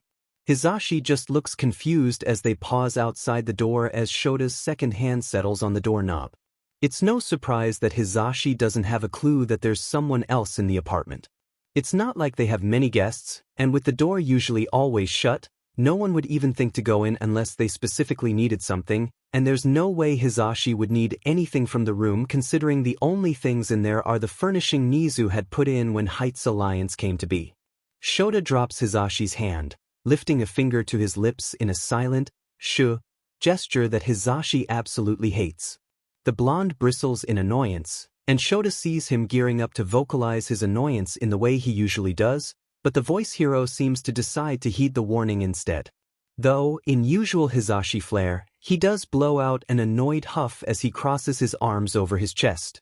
Curiosity outweighs the annoyance easily though when Shota finally turns the handle and eases the door open. The blonde's eyebrows furrow as he leans into the room, before they shoot up in surprise when he spots what's out of place. The room is silent besides the small, evened-out breaths of the sleeping teenager. Shota peeks in enough to see the blankets on the bed rising and falling in pattern with the slow breaths. You can't really see Midoriya besides the tufts of green curls barely seen at the head of the bed. Shota's glad to see the kid supposed hero costume folded as neatly as the torn fabric can be, settled on the desktop in the corner of the room. He'd half expected to see the clothes Shota had given him there instead, but it's both heartwarming and genuinely terrifying how much the teen trusts him. Shota. Shota glances to where Hisashi is still taking in the kid, who is Midoriya Izuku. Shota whispers back bluntly, preparing for the worst. He winces as Hisashi whips around to face him, face dropping first into shock, then momentary fear before settling on fury. The blonde whips back to face the sleeping teenager, lips pressed in a scowl. He'd known that Hisashi would piece the civilian name to the villain name just as fast as Shota had. Shota's quick to slap a hand over Hisashi's mouth before he can get the name out, his own quirk glaring into at his husband. He chances a glance to where Midoriya has stirred faintly at the noise, but not woken up. His breathing is still slow and deep, so Shota's fairly sure he's still in a deep sleep. He'd hoped that seeing the kid asleep, innocent and not trying to kill them, might have eased the news, but that was clearly a miscalculation. Hisashi is glaring back at him just as fiercely to the point Shota thinks Hisashi might actually bite him, except he's also looking at Shota like he's lost his mind. Shota blinks, letting his own quirk fall, but he doesn't release his hand from the blonde's mouth. "Shut up," Shota snarls quietly before leveling his voice. "There is an explanation if you'll let me talk. This is not what it looks like, Hisashi. Think rationally. I will explain everything, just not right here. He's had a sheet time and if you think I needed the sleep, the kid definitely needs it." He doesn't pull his hand away until Hisashi gives a slow nod, though his eyes are still hard and he's watching Shota like he's insane. Maybe he's, who knows? Hisashi licks at Shota's palm, and the black-haired man scowls at the childish action as he rips his hand away from Hisashi's face. He wipes his hand dry on Hisashi's shirt, shooting him with an unamused glare, unsurprised to find Hisashi's bright eyes glaring right back. Hisashi doesn't back down, that bright, challenging fury that Shota very rarely sees alit in his gaze. Though Hisashi is clearly said, he does keep his voice at a whisper as he hisses out his question through clenched teeth. "Why the hell is there a villain in our guest room, Shota?" "There's not," Shota refutes. "Please, Hisashi. You know I wouldn't do anything stupid." "This feels pretty stupid, Shota." Without good reason. I'll remind you again, this is not what it looks like. It looks like there is a villain on our school campus. There's a villain in our home, Shota. Are you seriously going to tell me that's not what this is? Deku is in our home. Do you have any idea how dangerous this is? What the hell are you even thinking? I know you've done some questionable things, Shota, but that kid tried to kill you. He tried to kill our students. He's a villain. That's not Deku, Hizashi, Shota whispers, and he frowns as Hizashi rears back. What the hell does that even mean? Look, Shota rubs at his eyes. Let me explain before you come to your own conclusion without hearing all the information. Don't just condemn the kid without having all the facts. Now, let's go to the kitchen. I'll make you some tea and we'll talk. I seriously don't want to wake the kid up. He's had a very rough night. But he's not who we know, Hizashi. Trust me. Hizashi's shoulders square up like he's going to keep fighting, but all at once he wilts. The blonde frowns thoughtfully as he studies Shota's face intently. The dark-haired man doesn't know what his husband spots in his expression, but whatever it is has some of the fight draining from Hizashi's tense body. Hizashi huffs a breath as he looks away in what Shota can only call defeat. The nod he gets in response is tiny, but honestly more than Shota was expecting. Shota gives a nod of his own as he checks one last time to make sure the boy is still out before finally easing the door shut. He turns to head down the hall, but before he gets very far, Hizashi catches him by the arm. Listen to me though, if that kid tries anything, I'm going to burst his eardrums. I'm not kidding, Shota. I don't trust him. He won't, Shota assures softly. Just let me explain. Hizashi gives a stiff nod as he lets his hand fall from Shota's arm.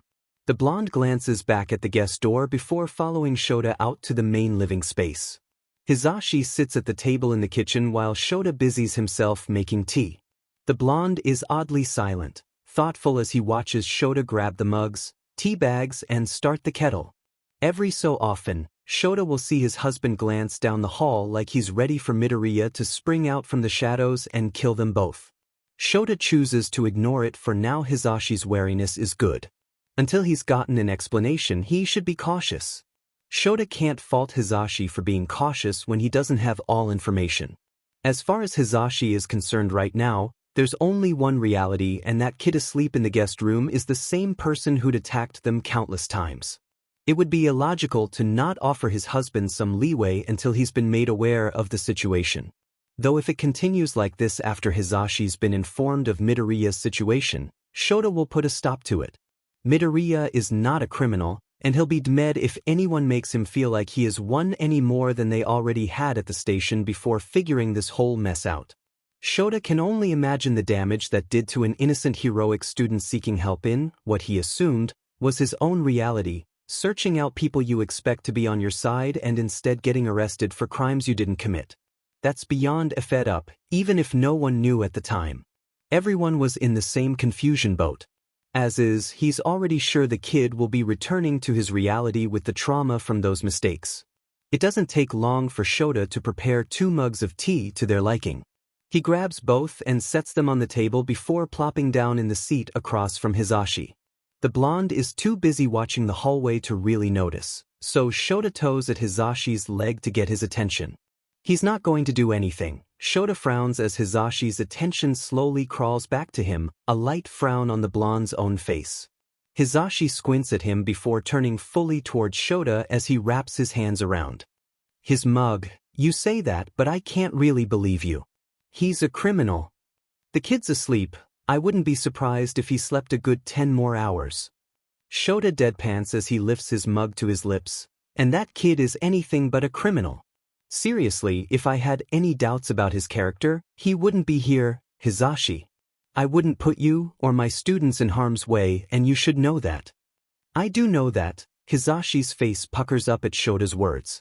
The blonde drags his hands down his face as he slumps back in his chair. I have the utmost faith in you. And you know that, but that's Deku in there. Shota, this is insane. Surely you know that? I know it's insane, Shota sighs, leaning back in his own chair. I know. Trust me, I know it's insane, but you're just seeing the tip of the iceberg here, Zashi. Okay, Hizashi huffs. Okay, well, explain this to me then, Sho. And he does. He tells his husband how he'd found Midoriya. Or, better yet, how Midoriya found him. He tells him of arresting the kid on the spot, disregarding everything he was saying because it really did sound insane. He tells Hizashi of the station, and Tsukachi and Nizu, and that impossible ID card. He leaves out some of the finer details for now, like the panic attacks. Shota refuses to use the kid's emotional distress as any sort of convincing point, even talking to his husband. He tells Hizashi of their alternate selves that apparently exist in a reality far from theirs but not all that different. He insists that Midoriya really is a 1A student, even as Hizashi's face pinches in disbelief. Shota wishes that he'd thought to keep Midoriya's ID card as proof, but Hizashi will end up seeing it at some point or another, he's sure. He tells his husband how the kid had known things Deku could never. Specific things that you could only know if you really were a part of it. He doesn't go into too much detail on that, not wanting to freak Hizashi out before he even actually meets the kid, but he expresses how spot-on Midoriya had been. Hizashi listens dutifully, cradling his tea in his hands, but not drinking it. His eyebrows are furrowed as Shota speaks, and he's really listening, probably picking Shota's words apart as they go. Hizashi is actually a very intelligent person under all the leather and boisterous personality. He'd been top of their class in school and he's fluent in 3 languages, not to mention is capable of holding a conversation in a couple more, which in and of itself is remarkable. People don't give him enough credit. That's insane, Hizashi offers when Shota's finally finished. He doesn't look as wary, but he still doesn't look completely convinced either. It's an eccentric story, even if it is the honest truth. I don't even know how to really respond to this, Sho. Yeah, Shota agrees tiredly. He sips at cold tea. I know it sounds crazy, Zashi, but it's the truth. Deku would never be able to con his way through both Tsukachi and Nizu. And I saw what that ID card did to the gate with my own eyes. That kid isn't from here. I know you've never met Deku, but the kid in our guest room is not him. Hizashi is quiet for a long second, staring off into space instead of focusing on anything around them. Shota lets him wade through the information, finishing off his tea as he does so. Alternate realties, though. Shota looks towards his husband when Hizashi breaks the silence they'd settled into. I do believe you, it's just. It's insane, Shota offers drily. They're using the word so much it's starting to not sound like a real word anymore, but it's still the only word that gives the situation any justice. Yeah, Hizashi snorts. Definitely insane. Hizashi pauses before finally sipping at his own cold tea. It's just hard to wrap my head around the fact that that kid, our Deku's reality double, is a heroic student. He's a student at this very school in another universe somewhere. He's a kid in your class where he's from. Deku attacked this school.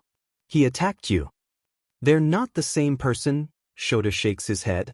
I mean, they are, in a sense, but they're different. He's a nice kid. I haven't really figured him out yet, but from what I can see he'd be a good student to have. I know. Hizashi reaches up to card his fingers through gelled hair. It's at the point now where the gel is starting to lose its stiffness and strands are falling out of the updo and wilting. He's in desperate need of a shower. I get that. It's Deku.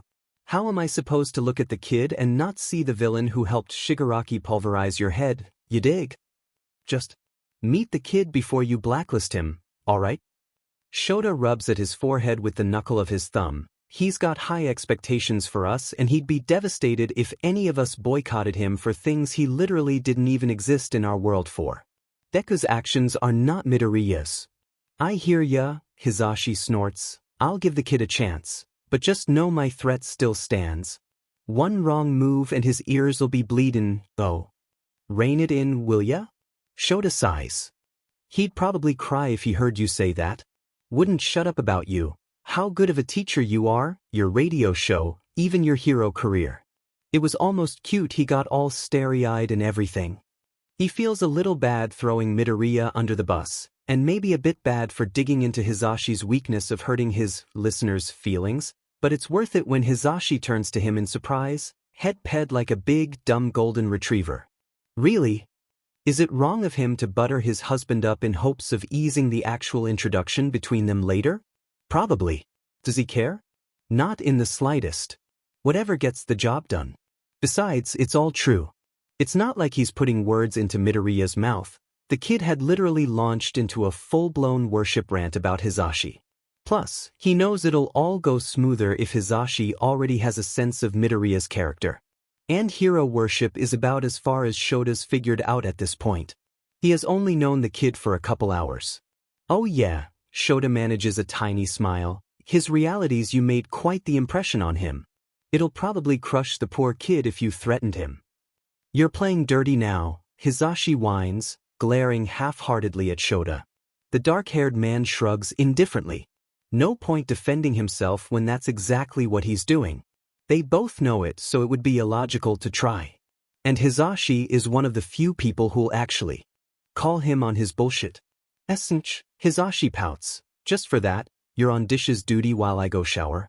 And then you get to go pop in and show your kids that you're alive. They were worried about your absence since you've never missed a day, not even after getting your face smushed into the ground. I tried to tell them you were just caught up at the station, but then Kaminari convinced everyone that the only reason you were at the station and not at school was because you probably got arrested and couldn't leave, so have fun with that one. And you didn't tell them I was working on something? Shota frowns as Hizashi drains what's left in his mug and slides it towards Shota's own. They clink together softly, drawing Shota's eyes down. The dark-haired man raises his gaze from the mugs again as Hizashi stands. I'm literally a pro hero. What the hell would I be arrested for? No idea, babe, I'm just the messenger, Hizashi grins. He rounds the table and presses a quick kiss to Shota's head. I'll be on my best behavior and shoot you a text if the little listener wakes up. I doubt he will, Shota sighs, dragging his palms down his face. I wasn't kidding, he's had a rough time. For his sake I hope he sleeps for a while. I can only assume reality jumping can have some negative effects on the body. I just hopes he sleeps them off. Reality jet lag, Hizashi nods solemnly. Shota snorts in surprise, shaking his head at Hizashi's antics. Go shower. The man huffs, grabbing both mugs with one hand and shooing Hizashi away with the other. I'll wash these up, and then I'll head down to check up on my gremlins. I guess I have to assure them I wasn't incarcerated because my lovely husband didn't think to plead my case. Shota turns to the sink as a cackling Hizashi disappears down the hallway. It's a few more hours until they see Midoriya. Shota's returned from being the responsible guardian he's supposed to be, completely drained and wishing he'd chosen literally any other occupation than teaching. He leaves the dorm common area with a headache and a newfound respect for these children's parents. How they've dealt with them for over 15 years is a mystery to him, in the nicest way possible. Why did he ever agree to being a temporary guardian for 19 heroic brats? He's not surprised to hear Midoriya hasn't stirred at all after his hour with his students, even when Hizashi had poked his head into the room to check on him. The kid really was down for the count. The two of them had had a nice quiet dinner of curry, making sure to set some aside for Midoriya for when he woke up. He'd probably be hungry. He hasn't eaten since before Shota arrested him at least, and that was well over 12 hours ago by this point. They're at the table marking when Shota first hears movement down the hall, followed by the door easing open softly. That's when Hizashi startles from his English assignments. Hizashi's attention whips towards the hallway opening, leering to the side as if he could spot the teenager from his position. He can't. The two of them share a glance, but neither moves. Shota doesn't want to crowd the kid, and Hizashi still holds that inkling of fear that Midoriya is actually Deku. The bathroom door shuts, and Shota leans back in his chair. Hizashi has forced his attention back onto the assignments in front of him, but he's no longer marking despite the narrowed eyes on the neat printing of Yaoyorozu's essay. He's waiting. Midoriya is in the bathroom for a good 10 minutes, enough time that Shota's about to get up and check on him, but then the toilet flushes and the sink runs, and not long after that, the bathroom door squeaks open. Hizashi exiges in a breath as soft footsteps pad closer, but Shota just turns in his chair prepared to greet the kid and get the introductions out of the way. He pauses before he can even open his mouth though. The kid looks well bet. He's pale-faced but flushed bright red in the cheeks. He squints like the world around him in a raging sun, and Shota can see flecks of pain in the kid's eyes. He subtly holds his stomach and wobbles faintly as he steps. It's overall concerning. The The t-shirt lets Shota actually see the extent of the kid's arms as well, and it's not a pretty sight. He'd thought the swollen wrists and hand scars were bad, but seeing the old scars and injuries that climb up the kid's arms is horrifying. What the hell does that destructive quirk even do to the poor kid? How has anyone let this continue? Out of the corner of his eye, Shota sees Hisashi bristle too as his careful eyes settle on some of the worst scars visible. The blonde shoots him a look of concern that Shota can only reply to with a half-hearted shrug, and then Hisashi's gaze is back on the teen, bottom lip drawn and being worried between his teeth. Still, the voice hero doesn't draw any attention to himself, and the teenager doesn't notice him. Shota frowns as he turns fully towards the kid. Problem child? The kid jumps, and if that's not a testament to his current state, Shota doesn't know what it. The kid had been looking at them, hazy eyes on them, but almost unseeing. Like he didn't process them as actual people in the room with him. Sensei, Midoriya whispers, and there's a faint slur to his voice. Shota's frown deepens as he takes the kid in entirely. You okay? The kid's dirty curls fall into his eyes as he bobs his head in a slow nod. He squeezes his eyes shut for a moment as he wavers in place. It's quite the feat, almost falling over while stood in place. Shota's about to get up and steady the kid when the teen slowly turns and pads softly towards the table, zeroing in on the last remaining chair. Hisashi nudges the third chair at their table out with his foot, and Shota shoots him a thankful glance as the kid almost topples down into it. "I'm okay." The boy eases down into the chair, lifting his hands to dig the ball of his palms into his eyes. Bright. "Sorry. You don't look very okay, problem child." Shota's brow furrows. "We should probably take you down to see the nurse." "I don't want to bother recovery girl with this." Midoriya gives a faint shake of his head that sets off a recoiling wince. Shota has to remind himself that Midoriya is a student at this school where he's from, but Hisashi jumps in concealed surprise at the mention of their nurse. "She's busy. Besides, I think it's just my body realizing it's not in the right place, you know? I was fine when I fell asleep." "So it's an effect of the quirk?" The kid gives a thoughtless shrug before.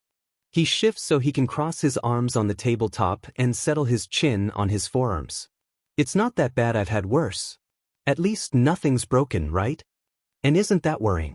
Another red flag. Shota knows he'll never be able to leave well enough alone.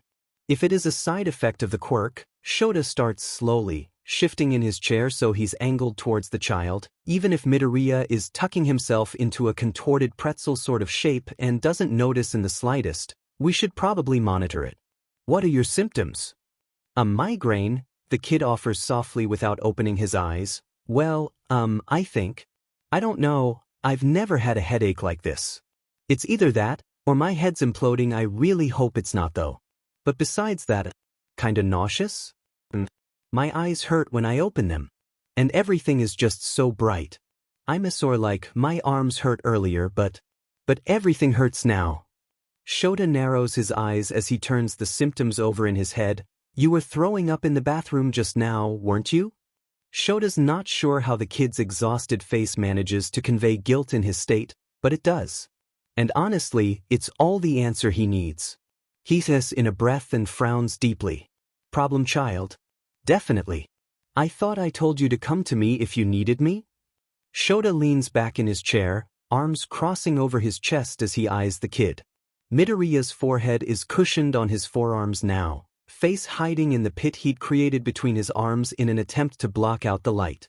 "Thought you'd be busy," Midoriya croaks out. "Sorry. I tried to sleep it off after I woke up, but then I felt very sick and I didn't want to make a mess in your home. Sorry. Plus, I don't think there's much you could have done to help, Sensei. You know, we wouldn't have been mad if you did make a mess." Hisashi finally speaks. Midoriya jolts up like he hadn't realized Hisashi was even here, head jerking up so fast Shota thinks he's given himself whiplash. "That's definitely not something you can help and it's not your fault, kiddo. Don't apologize for it. And especially don't apologize for something that didn't even happen," Shota tacks on Drilly. Shota feels like his words go straight over the kid's head, since Midoriya is now staring wide-eyed at Hisashi. Hisashi looks startled at suddenly having the kid's full attention. His husband shifts uncertainly, eyes darting between Shota and the teenager cautiously. Shota fears for a second he'll have to intervene, until the kid brightens considerably. "Present Mike-sensei." Hisashi's eyes widen in surprise, even though Shota had briefed him on this. He'd prepared his husband as much as he could, but no amount of warning and preparing could really make you ready for a Deku look and sound alike to beam up at you in unadulterated awe. Shota had warned Hisashi that Midoriya wasn't like Deku. It hits Shota like a bus that Hisashi looks so shell-shocked because this child recognized him so easily out of costume. It doesn't happen often. Hisashi looks different out of costume and with his hair down. It's part of the reason why he decided on such an out-there hero costume, and to embrace his adoration of leather. People don't tend to realize they're one and the same, because unlike most heroes, Hisashi has created a whole hero persona out of the more chipper and eccentric aspects of his own personality. It's probably terrifying that a Deku double had figured him out so easily. He's a bit surprised too, if he's honest, but he knows more about Midoriya than Hisashi does. And Midoriya had known he and Hisashi were married, so as far as they know, Midoriya could have just pieced it together with what he already knows. Plus, who else would be in Shota's apartment with him after hours? That's the thing though. Midoriya knows things, sees things. He really does have a knack for analysis and observation that very well could make him a threat. It did make Deku a threat after all. So, as surprising as it is that the kid knows him out of costume, it's also really not. Shota realizes a second too late that he and Hisashi have been quiet too long. Midoriya breaks the silence, smile waning as he tugs at his own fingers nervously. "I'm very sorry to intrude in your home without your permission, sensei. Aizawa-sensei said it was all right, but it's really not fair for you to be scared in your own home because of me. I know it's probably difficult considering everything that what he's done. What Deku's done. I understand if you're not comfortable with me, staying here." Hisashi blinks as he absorbs the information before looking quickly towards Shota like the apology and empathy towards Hisashi's situation is some sort of riddle with a hidden meaning. All the dark-haired man can offer in reply is a shrug, because he also doesn't know what to make of the doppelganger. The two may look and sound the same, maybe even think partially the same too, but Deku and Midoriya really are very different. Shota just needed Hisashi to see that for himself. "It's fine, listener." Hisashi grins as he finally lets his attention settle back on the slowly wilting teenager. The bout of energy had passed, leaving Midoriya reeling from the excitement in his unwell state. Shota doesn't even know where the kid pulled the energy from anyways. He looks like he's going to keel over any second. Hisashi seems to notice the subtle shift too, because his voice lowers but keeps that bright edge when he continues. "I don't mind you hanging here with us for a while. It'll take some getting used to, sure. But I trust Eraserhead and he trusts you. I'm sure we'll be buddies in no time, yeah? You trust me?" Midoriya squeaks as he turns to glance at Shota with a similar awe in his eyes. "Have you given me a reason not to?" Shota counters, ping an eyebrow. Hisashi reaches over the table to pat Midoriya's shoulder, and it's just such a trusting action that Shota thinks he falls even more in love with his husband in that moment. Hisashi is still scared, he can see it in his eyes, but he's extending that arm to the kid because Shota's vouching for him. "If Eraser didn't trust you, you wouldn't be here, kiddo. Everything's cool, you dig?" Midoriya looks back at Hisashi as he pulls away before glancing at Shota once again. The teen's expression softens and he manages a light nod as a tiny smile lifts onto his lips. "Thank you.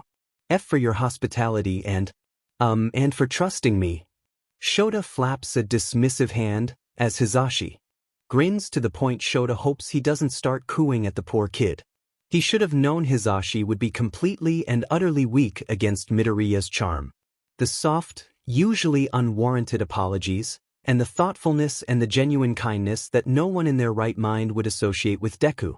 So, Shota reins in the conversation before Midoriya can apologize for anything else. "We ate while you were asleep, but something in the way you're wincing at the mention of food right now tells me you probably aren't interested in eating."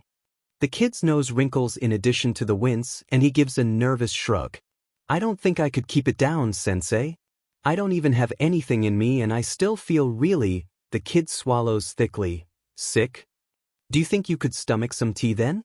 The students have a really nice ginger tea in the kitchen downstairs. That might help settle your stomach. Hizashi asks patiently, or even just some water. You should drink something if you're not going to eat. We'll have to bring you to Recovery Girl if you get dehydrated, then we'd all get scolded. Midoriya rubs at his forehead, and Shota wonders what kind of pain tolerance the kid has. And maybe some ginger tea? I don't want to be a bother, I can just go back to sleep. I probably just need to orient myself. Hopefully. Hizashi's right, Shota frowns, you should drink something. And we talked about this. Just because you're in pain, doesn't mean you need to suffer with it. We have Advil for a reason, and I know for a fact a hot shower is known to help with a migraine. You do need to sleep it off, but you don't need to do so without help.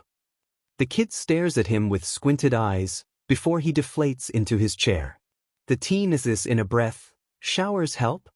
They do, Shota nods, heating and cooling packs will too, but I thought you might like to clean up as well. You look like you've been on patrol. I was on patrol, the teenager snorts as he drags a hand through his dirty green hair. I didn't realize I was so dirty. I think I got thrown into a wall, and I did wake up on the street. Sorry about your sheets in the guest room. I probably should have showered first. Shota swallows down an exasperated sigh. I wasn't worried about the sheets, problem child. It was just a fact. I thought you might want a shower, but you don't have to take one. Oh, Midoriya blinks. If you apologize again, I will make you run laps when you're feeling better. The teenager's jaw clicks shut, face contorting into a grimace as it vibrates his head. He reaches up to rub at his temples. IW would like a shower. If you don't mind. Perfect. Hizashi stands with a casual smile. Listener, I'll show you where everything is in the bathroom and how to work the shower. It can be a bit tricky, yo. And while we do that, Shota here will run downstairs to get you some ginger tea from his kiddos. Don't you worry, they love to share. Why do I have to run downstairs? Shota drawls as he watches Hizashi usher the lagging teenager up to his still unbalanced feet. His hands hover like he's prepared to catch him if he tips, but Midoriya keeps himself upright. The kid's got a will of steel. They're your students, Hizashi snorts fondly. It'll be weirder for me to do it, and they'd probably think I was an intruder or something since I'm out of costume. Come on, Sho. Do it for the kiddo. Look at this little face. Oh, you don't have to. I'll get the tea. Shota huffs before the kid can finish, already standing and heading towards the door. I really don't mind, Midoriya. I was just teasing Hizashi for being demanding. He has a tendency. You love it, Hizashi scoffs dramatically as he leads the kid away. While you're down there, steal some of that delicious peach matcha Yorozu has for me. She keeps giving me cups before class and now I'm addicted. It's the bomb, you dig? Shota lets out an unimpressed hum, but despite the tone, both he and Hizashi know he'll do as requested. He always does when it's Hizashi asking. And he knows Yayorozu adores when people enjoy her teas. It's the only reason he's entertaining Hizashi's demand. She'll probably be ecstatic to see Shota finally trying it since she's offered it dozens of times and he always declines. Aha! Shota returns after being caught by Ida and Yayorozu in the kitchen. His students greet him pleasantly, if not a bit surprised by his presence, as they ask if there's anything they can help him with. It's expected of the Scion children. The two are planning a study group for the rest of the students to participate in if they choose to, since there are a couple big tests on the horizon. Shota gives a pleased hum as they inform him, before he rounds the table and beelines for the cupboard the kids dedicated strictly to tea. Yayorozu's doing, he's sure. Yayorozu, as expected, brightens when Shota asks if he can have some of her teas, and he feels better when he walks away knowing he'd asked instead of just taken, even if he's sure a couple tea bags missing wouldn't have even been noticed. When he finally makes his way back upstairs, Hizashi is parked right back at the table, the end of his glittery red marking pen settled between his lips as he reads English essays. Hizashi glances up out of habit and grins widely when he sees the packages of not just peach matcha tea powder, but raspberry and vanilla as well. He'd asked for the peach, and had the other two selections shoved into his hands before he could decline. They're all high-grade ceremony quality teas, And Shota doesn't doubt they probably cost a pretty penny. He might have to try a sip of Hizashi's teas just to see what money tastes like. Midoriya is still gone, but Shota doesn't hear the shower running. He shoots Hisashi a look of confusion, to which his husband smiles bashfully. Hisashi had somehow managed to convince Midoriya to have a hot bath instead of a shower, which is probably for the best considering his balance isn't quite up to par and they'd have more problems if the steam made the kid lightheaded while he was standing. Last thing they need is for Midoriya to pass out. A concussion on top of everything else would just be the icing on top of the cake, wouldn't it? While the kid is in the bath, Shota gets to work preparing everything for the teas. He refills the kettle and grabs 2 mugs, the 2 they'd used earlier. He readies everything, stopping just shy of turning the kettle on. It'll only take a couple minutes to boil when the kid's out of the bath. Midoriya isn't in the bath long. Soon he's emerging from the bathroom with a fresh, fruity scent of Hizashi's shampoo clinging after him. The tension in his body has eased a bit, but he still looks unwell. Pale and flushed, but now also looking exhausted. He'd put back on the clothes he'd been wearing, and he even goes as far as to thank Hisashi excessively for the limited edition radio merch. "I've never seen these, Mike-sensei. I wonder if my present Mike is coming out with a line like this. Thank you very much for letting me borrow it. It's so cool." Hisashi shoots Shota a hidden dirty look when he finally spots the brand new merch that won't even be released for a couple months on the kid. Shota snickers behind his hand as he waits for the kettle to boil. The kid drinks the tea slowly, watching through squinted eyes as Hisashi marks the essays between sips of his own matcha tea. Shota has reclaimed his own seat, and is more or less just studying Midoriya, not that the kid notices. The teenager manages to keep the tea down, even if there's a few points where he recoils away from it like the scent makes him feel sick. He still doesn't bother to try eating any real food, even when Shota offers something easy to keep down like toast or soda crackers. Shota doesn't mind too much. He's really just glad Midoriya managed to get something down. He'll just make sure the kid eats something for breakfast tomorrow. By the time Midoriya's finished his tea, he's pitching tiredly towards the table. They send the poor kid off to bed with a gel cooling pack for the migraine, a dose of Advil and a glass of water for if he wakes up thirsty in the night. The kid disappears after bowing thankfully, mortifying yet again, and he's down for the count once again when Shota checks on him half an hour later. "He's definitely not what I was expecting," Hisashi hums when Shota returns from checking on the kid. Shota can't help the snort of laughter as he flops back into his chair, helping Hisashi pile up the essays. He can already see some not great marks, so some of the kids will definitely benefit from the study group. I told you so. Wednesday, alternate reality. For the first time in a long time, Shota actually goes to bed with his husband and wakes up beside him in the morning. And not only that, but Hisashi is the one who needs to get up first and not him. He'd gotten into contact with his agency after Midoriya was good and asleep, and with Nizu's interference, had been given some paid leave to work on the confidential case that Nizu had insisted was priority.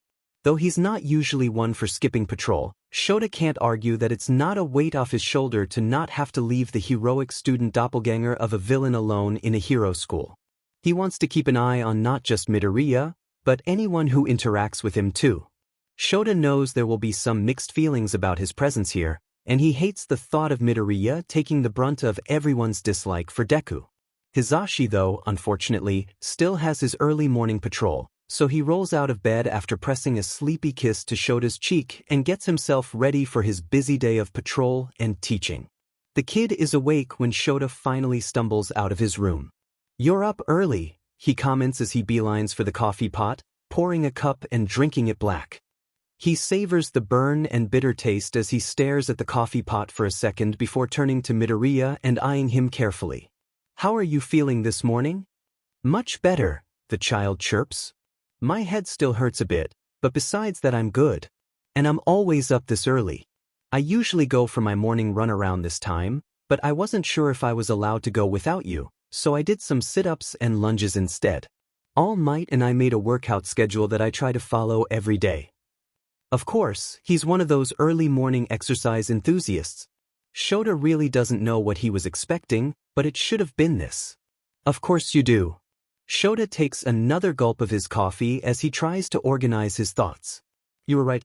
For now, it would be better if you stuck close for a while, especially until you meet the students and we can gauge their reception of you. But besides that, Nizu will explain the guidelines he's put in place for you today when we go see him before classes this morning. That's the only rule you have? Midoriya pps his head. Well, Shota squints thoughtfully at the kid. You're my student in your reality, so I'll assume the rules I've placed here match up decently to the ones you know. We could go over them, but I feel it would be a waste of time. You're a smart kid, just use your common sense, okay? Of course, sensei. Midoriya grins. Shota hides a smile behind the rim of his mug as the teen's eyes light up along with the grin. You don't have to worry about me. He wants to tell Midoriya it's not exactly him he's worried about, it's him he's worried for. Shota doesn't think the gravity of this has really hit Midoriya, yet those he's met in this reality thus far have believed him after some convincing. Not everyone will, and that's dangerous. Deku is terrifying. He's a villain and Midoriya is unlucky enough to be him, just on a different path of life. Well, Shota sighs, dragging his fingers through his hair. He snags a knot from sleeping and works it out with his fingers. I'm going to go get dressed and then we'll go find you a uniform in roughly your size. There's bound to be one somewhere in storage. I'm sure Nizu's already working on getting you a fitted one, but you can't make a very good impression in pajamas. The kid hesitates before nodding slowly.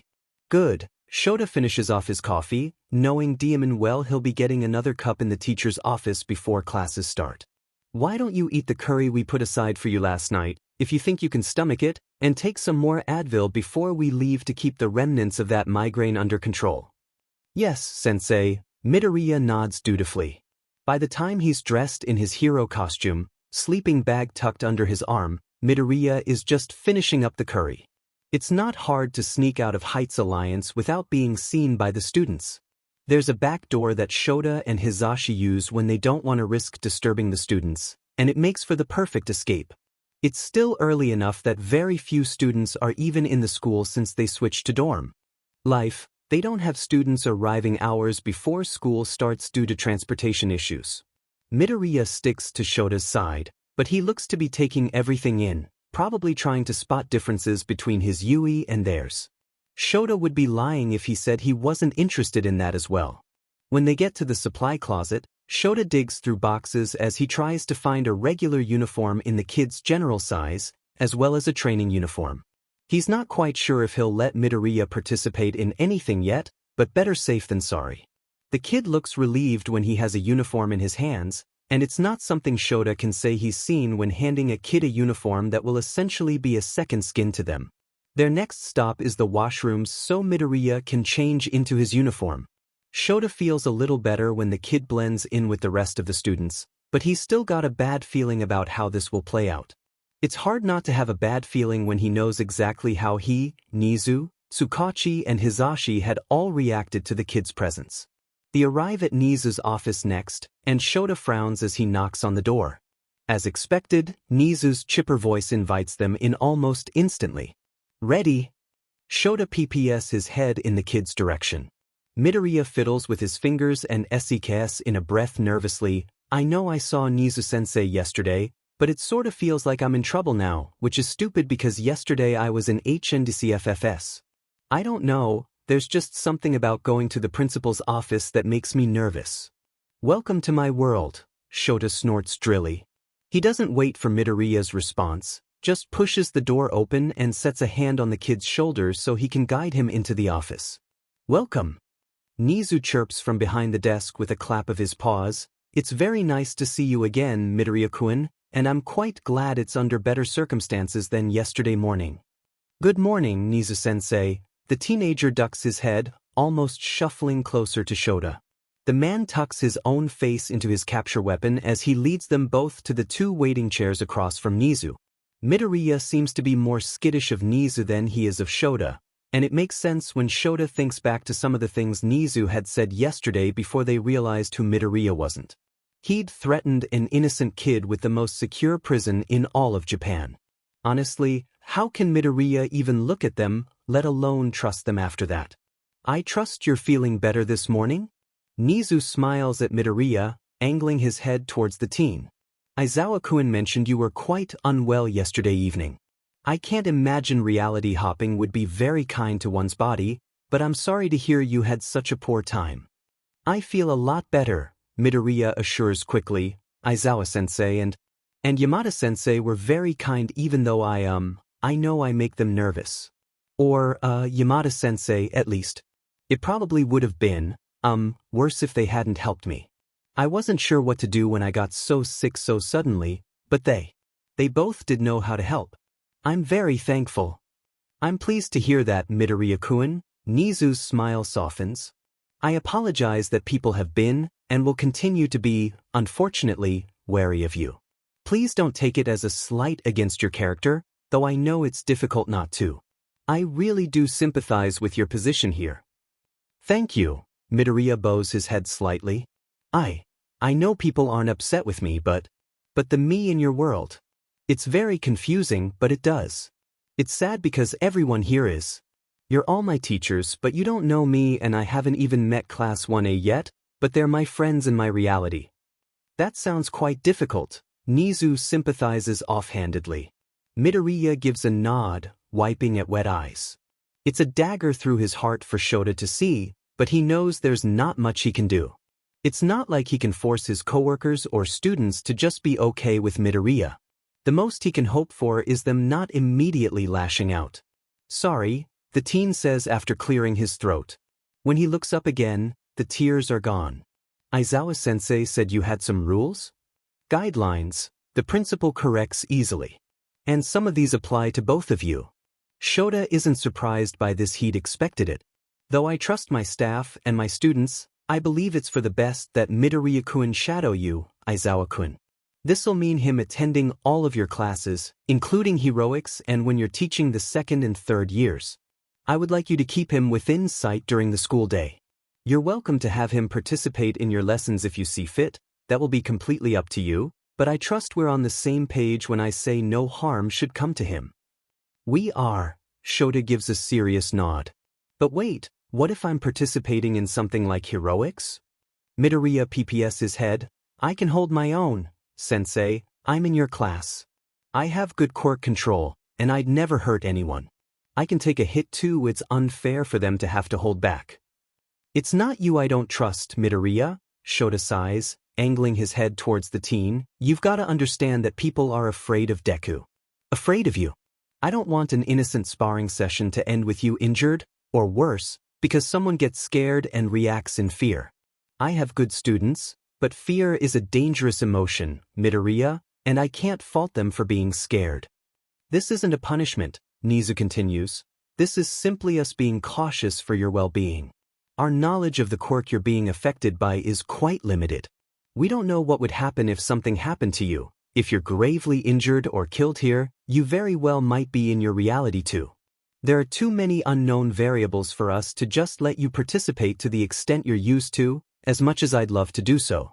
We must face the facts here. As unpleasant as they are, your counterpart is a known villain. We are not in your reality, Midoriya-kun, even if it looks like we are. Midoriya wilts, managing a small defeated nod. It shouldn't hurt Shota's heart as much as it does, but it's for the best. He can't argue this, it would be illogical to do so. He'd rather have a sad Midoriya than a dead Midoriya. You won't be benched, Shota offers as consolation, even if he's sure it doesn't really help right now, you'll be restricted. I can handle my students, but I don't want to see you hurt if someone starts something under the impression that you're Deku, and I'm not fast enough to intervene. I understand, the child whispers, and Shota really doesn't believe him. He thinks Midoriya is offering up what he thinks they want to hear, and that he really doesn't understand these restrictions. Shota has to remind himself that Midoriya is a child, and that to a child this does seem unfair, even if it's completely necessary. If Nizu comes to the same conclusion, Shota doesn't know. The rodent's attention shifts between them before he clears his throat. In addition, we should also try to keep Midoriya-kun away from Yagi-san, which we did mention yesterday. That, fortunately, I don't see as being much of an issue, what with all the time Yagi-san has been spending working with the detective and the third years since the school year started. Midoriya nods again, but this time Shota feels like he's the one who doesn't understand completely. Why does he get the feeling that there's more to this specific restriction than meets the eye? Besides those two restrictions, I'd suggest you tread carefully when it comes to telling the rest of the staff and the students. I'm going to ask that you only do so when Aizawa-kun is around, Midoriya-kun. For the most part, I believe the teachers are fairly understanding this isn't the first wayward quirk we've encountered in heroics, and I'm sure it won't be the last. We'll still make it a general rule of thumb to avoid the name Deku, even if I suspect some might be able to connect the dots with just your name. Aizawa-kun managed, and I suspect Yamada-kun might have as well. Shota offers a shallow nod. Nizu returns a nod like he'd expected as much. I believe that covers everything for now. I will keep you both informed if I hear anything from Detective Tsukachi. Please inform me of any incidents, and if my assistance is needed. I suspect there might be some unsavory encounters. You are a student at UE, your ID card is proof enough of that, and I take my students' safety quite seriously. They leave Nizu's office pretty quickly after that. Midoriya is oddly quiet, but Shota doesn't have time to dwell on it. If he wants another coffee before homeroom, they'll need to be fast. The halls are filled with students at this point, it being so close to classes starting, but in his uniform and with his head ducked, Midoriya blends in well enough. It's a blessing that Deku is as shy and careful as he is. His face isn't well known, and even his civilian name has been kept fairly hush-hush. When they arrive at the teachers' offices, Shota holds the door open and gestures the kid in. He doubts Midoriya has been in the office in his UE, since it's rare for any student to be granted entrance, and he thinks he's right by how Midoriya bites his lip and hesitates. It takes a second for them to be noticed, but when they are, the usual chatter dies off and Midoriya wilts in an attempt to make himself as small as humanly possible. Aizawa. Snipe is the brave one to break the silence. They all know his students, and for the most part, most of the teachers know most of the students. Midoriya sticks out like a sore thumb. Isn't it a bit late in the year for a new student to be starting? Hang on, I didn't hear anything about a new student. Kayama turns to study the teenager. Midoriya shifts awkwardly, keeping his head ducked. Was there an email or something sent out that I missed? He's not a new student, and it's last minute. Shota frowns, glancing quickly back at Midoriya quickly. It's not permanent. He'll be sitting in during my classes only. Just your classes? Hound Dog PPS his head. Why? Don't you teach first, second and third years? That's a bit odd. Shota tucks his hands into his pockets as he squints at the group. He takes a second to study over each of them, mostly searching for Yagi's face in the crowd, which is thankfully missing. He hopes this doesn't backfire. He hesitates, suddenly unsure. It's not like he can't not tell them they do deserve to know. It is a matter of security, really. Not just the school's safety, but Midoriya's as well. There will definitely be problems if someone misidentifies Midoriya as Deku and no one knows the boy is an innocent doppelganger in a bad situation. Is Midoriya Izuku? It's pin-drop silent as the introduction soaks in. Shota watches on high alert as his coworkers' faces twist as they process what he said. Some just look confused, while others settle into looks of fear and disbelief. He even spots anger flash across some of his coworkers' faces. Probably not good, but there's no easy way to ease them into this. He doesn't have time to introduce them all one by one, and he's almost certain word of mouth would fly faster than he's able to break the news if he tried. Shota does a quick scan around the room as the silence gets heavier, more cautious. Most of the staff is staring at him like he's insane, while others look genuinely scared. Hisashi has perked up where he's sitting at his desk, and Shota appreciates the pitying look he's sending both Shota and Midoriya. Midoriya Izuku? Vlad King repeats, tone hinting towards danger. A danger Midoriya recognizes, if the way he subtly shifts closer and half hides himself behind Shota is any indication. It's a smart move, since Shota's already squaring his shoulder and scowling right back at the bulky man. That can't seriously be. Kayama stares in disbelief. If that's really him, he should be in cuffs. He should be in prison. How the hell did he even get on campus, Aizawa? What's he done to you and why the hell are you so calm? He's dangerous. No, Shota scoffs, trying to keep himself for letting the irritation show. This is worse than he'd expected. He'd at least thought they'd let him explain. Hisashi had been shocked too, but he'd let Shota explain before letting his emotions get out of control. He's done nothing wrong, now would you all just? The villain's obviously done something to Aizawa. Snipe growls in horror. There's no way Aizawa would let Deku wander free like that, not around the kids. Not after the USJ. Someone restrain Deku before he does something. Call the police. Hang on a second, Shota snaps, stepping fully in front of Midoriya as his quirk flares just in case any of his coworkers decide to try and use theirs. Kayama specifically who could put them to sleep. Most of the staff bristles when his quirk strips theirs away, and he knows they're offended he's using his on them. He sees Hisashi rising to his feet as well, ready to join in defending. Hisashi's voice is low and calming, placating. Hey everyone, just calm down a bit, you dig? There's obviously a reason for all this, yeah? Listen to what Aizawa's gotta say. Calm down.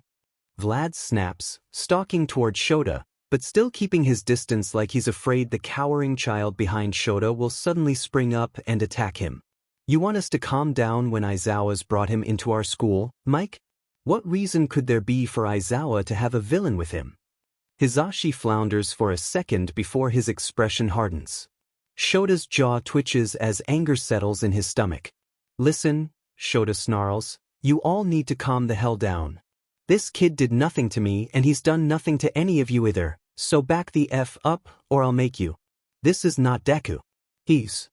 Shota's anger lapses as he tries to decide of what Midoriya could be something that will get the message across without being completely ridiculous or mind-boggling, because he'll give them the benefit of the doubt to be shell-shocked when it comes to alternate reality jumping quirks.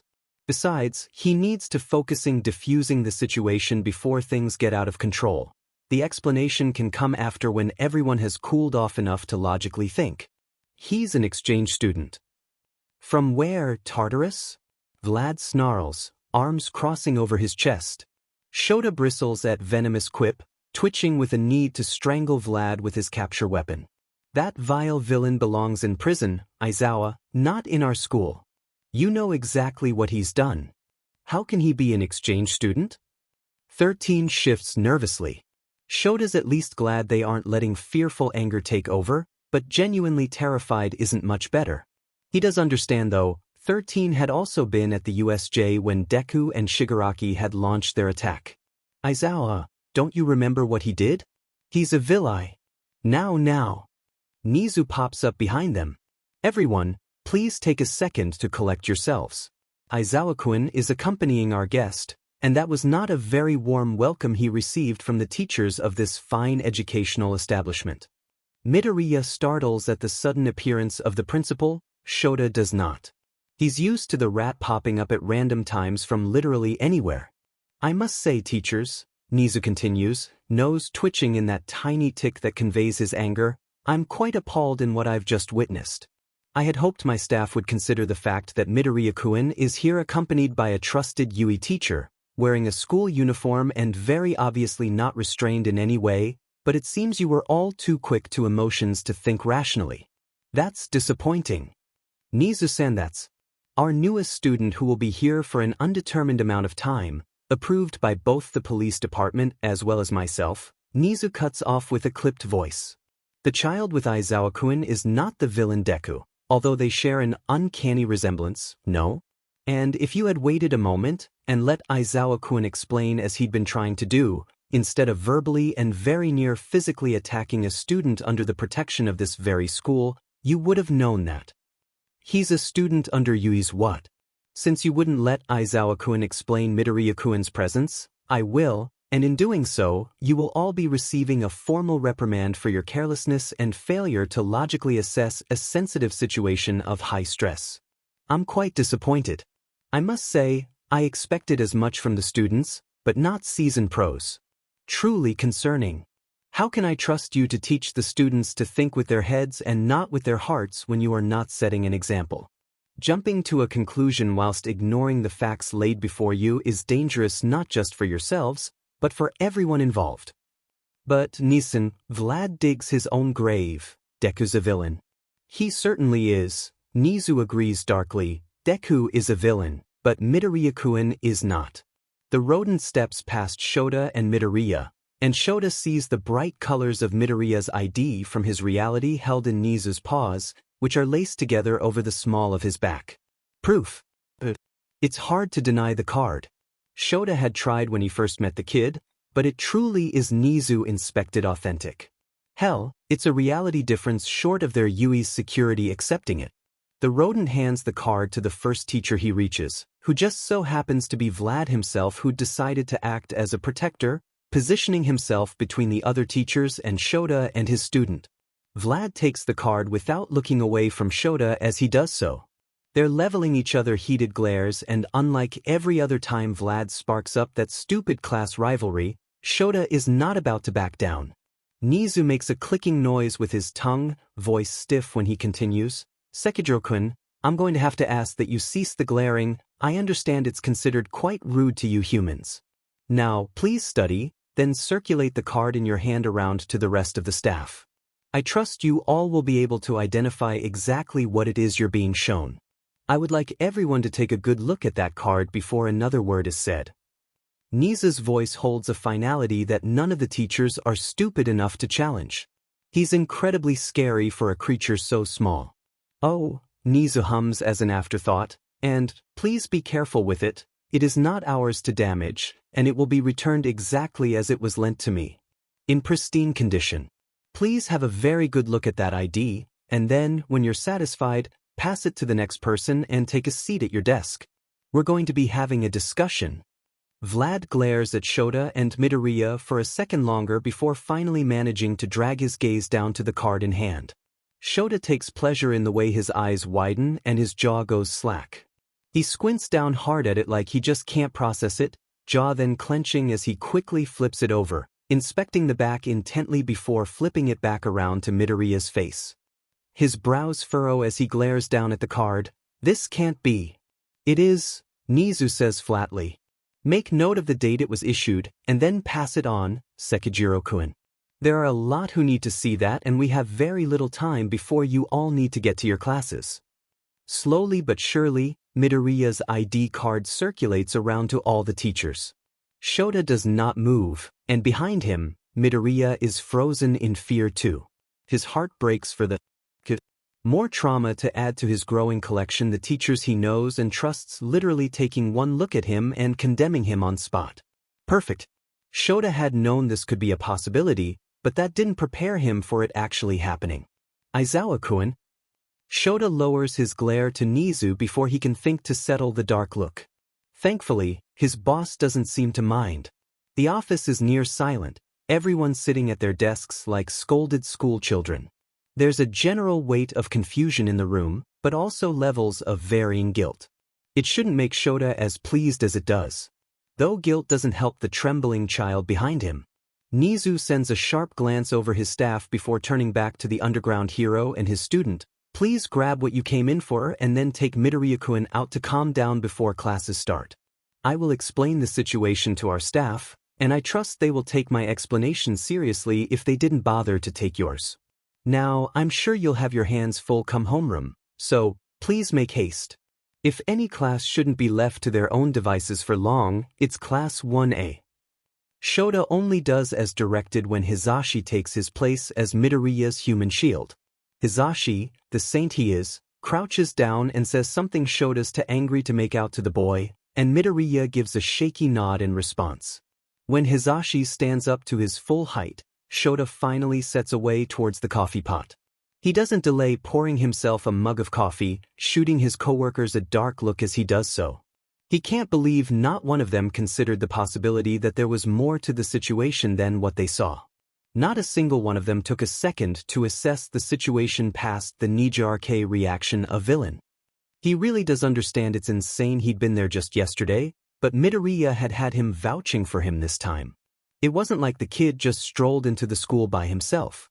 He was in a uniform, he'd passed their high-tech security, and he was being escorted by a trusted member of the staff. The explanation was being offered to them, even if none of them cared to listen to it. He knows his reaction wasn't much better, but the difference there was no one knew what the hell was going on when Midoriya first approached him. There wasn't anyone offering an explanation to Shota, There was just a teenager who introduced himself as the current most feared villain in Japan after essentially tracking down him on patrol. Of course he'd be on alert.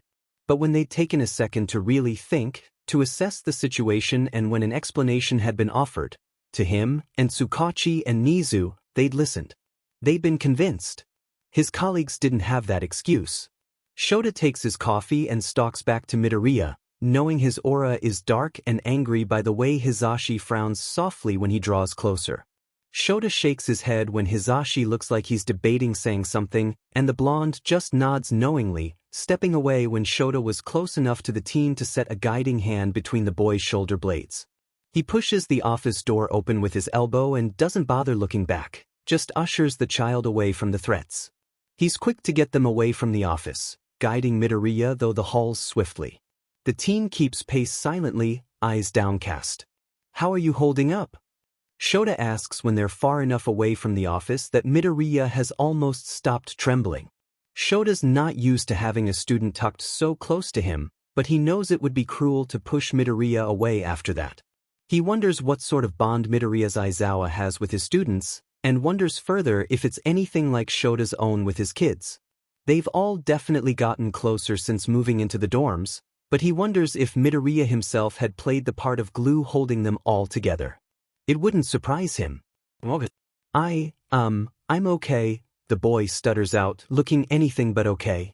Shota glances down at him, mouth pulling into a frown when he notices the kid Ivzy at his white shirt, just over his heart.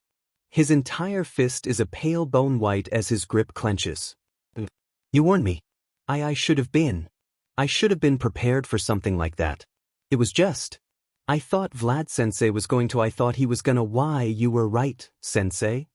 For the first time in Shota's life, he wishes he wasn't right. He wishes he'd been wrong, and that the other teachers had hesitantly accepted Midoriya like Hizashi had. What if ing mess? I don't know if. Midoriya swallows thickly, and Shota glances down once again and sees bright, watery eyes staring back up at him. "I don't know how I'll take my friends doing that, sensei. My classmates. It was bad enough my teachers did, but I don't know if I can handle my friends saying things like that. I feel sick." Shota stops walking now, uncaring that the bell goes off just as he does and the halls are suddenly empty as kids scurry to class. Midoriya stops too, but only because Shota grabs a handful of the blazer where his hand hadn't moved from where he'd been guiding the kid. "Midoriya," he calls softly, "wait a second. Why are you going to be late, sensei?" Midoriya turns to him with glassy eyes. His shoulders are shaking, and his face is pinched like he's trying so hard to keep that mask of okay on. "You're never late. Do you want to do this today?" The kid wilts like he'd suddenly realized Shota can see he's not holding it together as well as he thinks he is. More tears rush to his eyes, but he's quick to wipe them on his sleeve. "You don't need to do everything at once, Midoriya," Shota tells him calmly. "You deserve a second to decompress and think about this. That was hard, and that was grown adults who should not have jumped to conclusions the way they did. I truthfully don't know how my students will react to this, and I can't be sure they won't react similarly to the teachers. It's a lot to process, kid." Shota pauses, surveying over Midoriya, but he's still just trying not to cry. "Just remember, problem child, there's nothing wrong with needing a bit of time to process what just happened.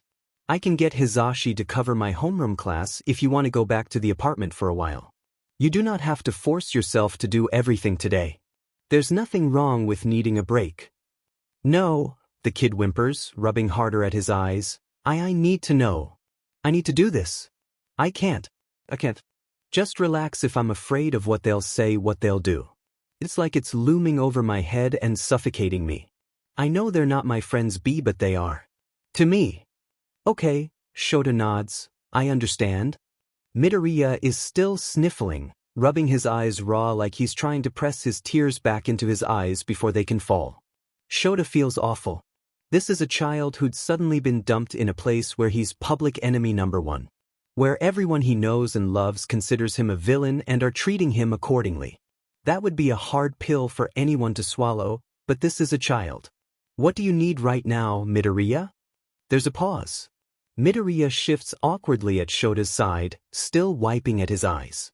The underground hero waits patiently for an answer, whether it be a request for something, or just an unconvincing nothing from the teenager that Shota won't push. The teenager cuts himself off, choking on a stuttered breath. Can I have a hug, sensei? That's probably a weird request, and I'm sorry, I just. The man doesn't bother answering, just wraps an arm around the kid and tries not to feel that annoying flurry of heartbreak and fondness cloud his chest. Midoriya cuts himself off abruptly, melting into the hug. He returns it with enough force that Shota wobbles momentarily in an attempt to keep them both standing. The teenager hardly wastes a second before burying his face in Shota's capture weapon and lacing his arms around the man's upper chest. He wonders how long the kid had been craving affection as simple as a hug, too scared to ask for it but needing it. Or maybe he didn't think he could ask for it here. There's probably a lot going on in the kid's head that he couldn't even begin to understand. Shota blows out a sigh through his nose as he lets his chin fall onto the top of the teenager's head. He lets his hand rub up the kid's back, careful not to spill the coffee in his other hand.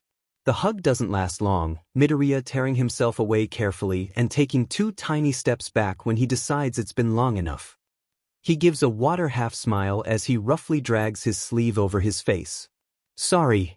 Shota frowns, but doesn't bother saying anything. It's starting to seem like a lost cause to get Midoriya to stop apologizing for things he can't help. And Shota doesn't think he really needs a reprimand, as soft and logical as it is, after what just transpired. I'm ready. Midoriya does manage a nervous little half smile. I think. Shota gives a nod, and doesn't question him. He can't keep pushing, even if it does feel like Midoriya is trying to take everything in too fast. He's trying to rush this, and Shota fears he'll only end up getting hurt that way. Still, it probably shouldn't be delayed, and if Midoriya is ready to do it, they should while he's got his nerve. They walk side by side the rest of the way to the 1A classroom. Shota can hear his kids from down the hall. Bickering and chatting. Laughing. Ida's voice trying to corral them and settle them down. He sighs internally. They pause for a second outside the door, and as they do, the room falls silent and desperate shuffles are the only sound. Midoriya's nervous expression dips to one of amusement for just a second before the fear and anxiety is back full force. He shuffles anxiously, staring at the door like it'll magically open and eat him. Shota waits another second for good measure, sipping at his coffee. He brushes the kid out of the way carefully as he throws the door open. The silence carries on as he glares uninterestedly into the room, all eyes on him. We have a guest, he tells the students without greeting them. Straight to the point. I have a personal student who will be sitting in on all of my classes for a while, so I expect you all to be respectful. Shota steps into the room and gestures the teen in behind him. He gives Midoriya props for how he manages to keep his head held high, even as he jitters anxiously in place after settling a step or so in front of Shota. The boy scans the room, offering a bashful half smile. Hi. Class. Shota gestures the hand not holding his coffee towards Midoriya. This is Deku, growls a familiarly angry voice, and then Shota hears the telltale sound of crackling sparks as an ashen-haired blur barrels at the green-haired teen. Midoriya braces for impact, protecting his face, and the most Shota can do in that blink of a second is cancel out Bakugu's quirk so no serious damage can happen. The blonde doesn't seem bothered as his quirk is erased, continuing straight for Midoriya. He doesn't waste a second as he grabs 2 fistfuls of the other boy's uniform and lifts him up threateningly so only Midoriya's toes are on the ground. The green-haired teen looks afraid, but not as afraid as Shota would have expected. What the F are you doing here, Deku? Shota silently mourns his mug of coffee as he prepares to drop it so he can get both hands on his capture weapon and restrain Bakugu. He feels like an idiot for forgetting of course Bakugu Katsuki would know what Deku looks like. He'd been kidnapped by the League. He'd probably interacted with Deku, not that the teen told them much about what the League of Villains actually wanted with him. Shota had expected for none of his students to piece it together when he introduced the kid. Midoriya Izuku was not a name that was circulated. The news outlets and other heroes spread the name Deku. Easily remembered with no chance of confusion. He hadn't even said Midoriya's name, and already the entire class knew. Keikaken please? Midoriya winces, not fighting back whatsoever. Shota's mouth dries at the childish nickname? Were he and his Bakugo Katsuki close in his reality? Shota never would have guessed that one. Don't do this, you're a hero now. Just as Shota's about to drop his coffee mug and whip his capture weapon around Bakugo, the ashy-haired teen roughly shoves Midoriya away as if the green-haired teenager had physically burned him. Bakugo recoils, tugging his hands into his chest as he takes 3 measured steps back, shaking in place as Midoriya stumbles back into Shota. The coffee sloshes over onto his hand when Midoriya makes impact, but he can't even begin to care about the burning pain of hot coffee sinking into his skin. What? Who? Bakugo looks like he's suddenly seen a ghost, pointing a shaking finger at Midoriya. Who the F is that? Izuku watches wide-eyed as Kaken stumbles away from him like he'd burned him instead of the other way around. Anxiety pits in his stomach, and dread just makes him feel sick as he stumbles back into Aizawa-sensei before he manages to find his bearings. Who? Kaken breathes out desperately, like he can't manage to draw in a deep breath.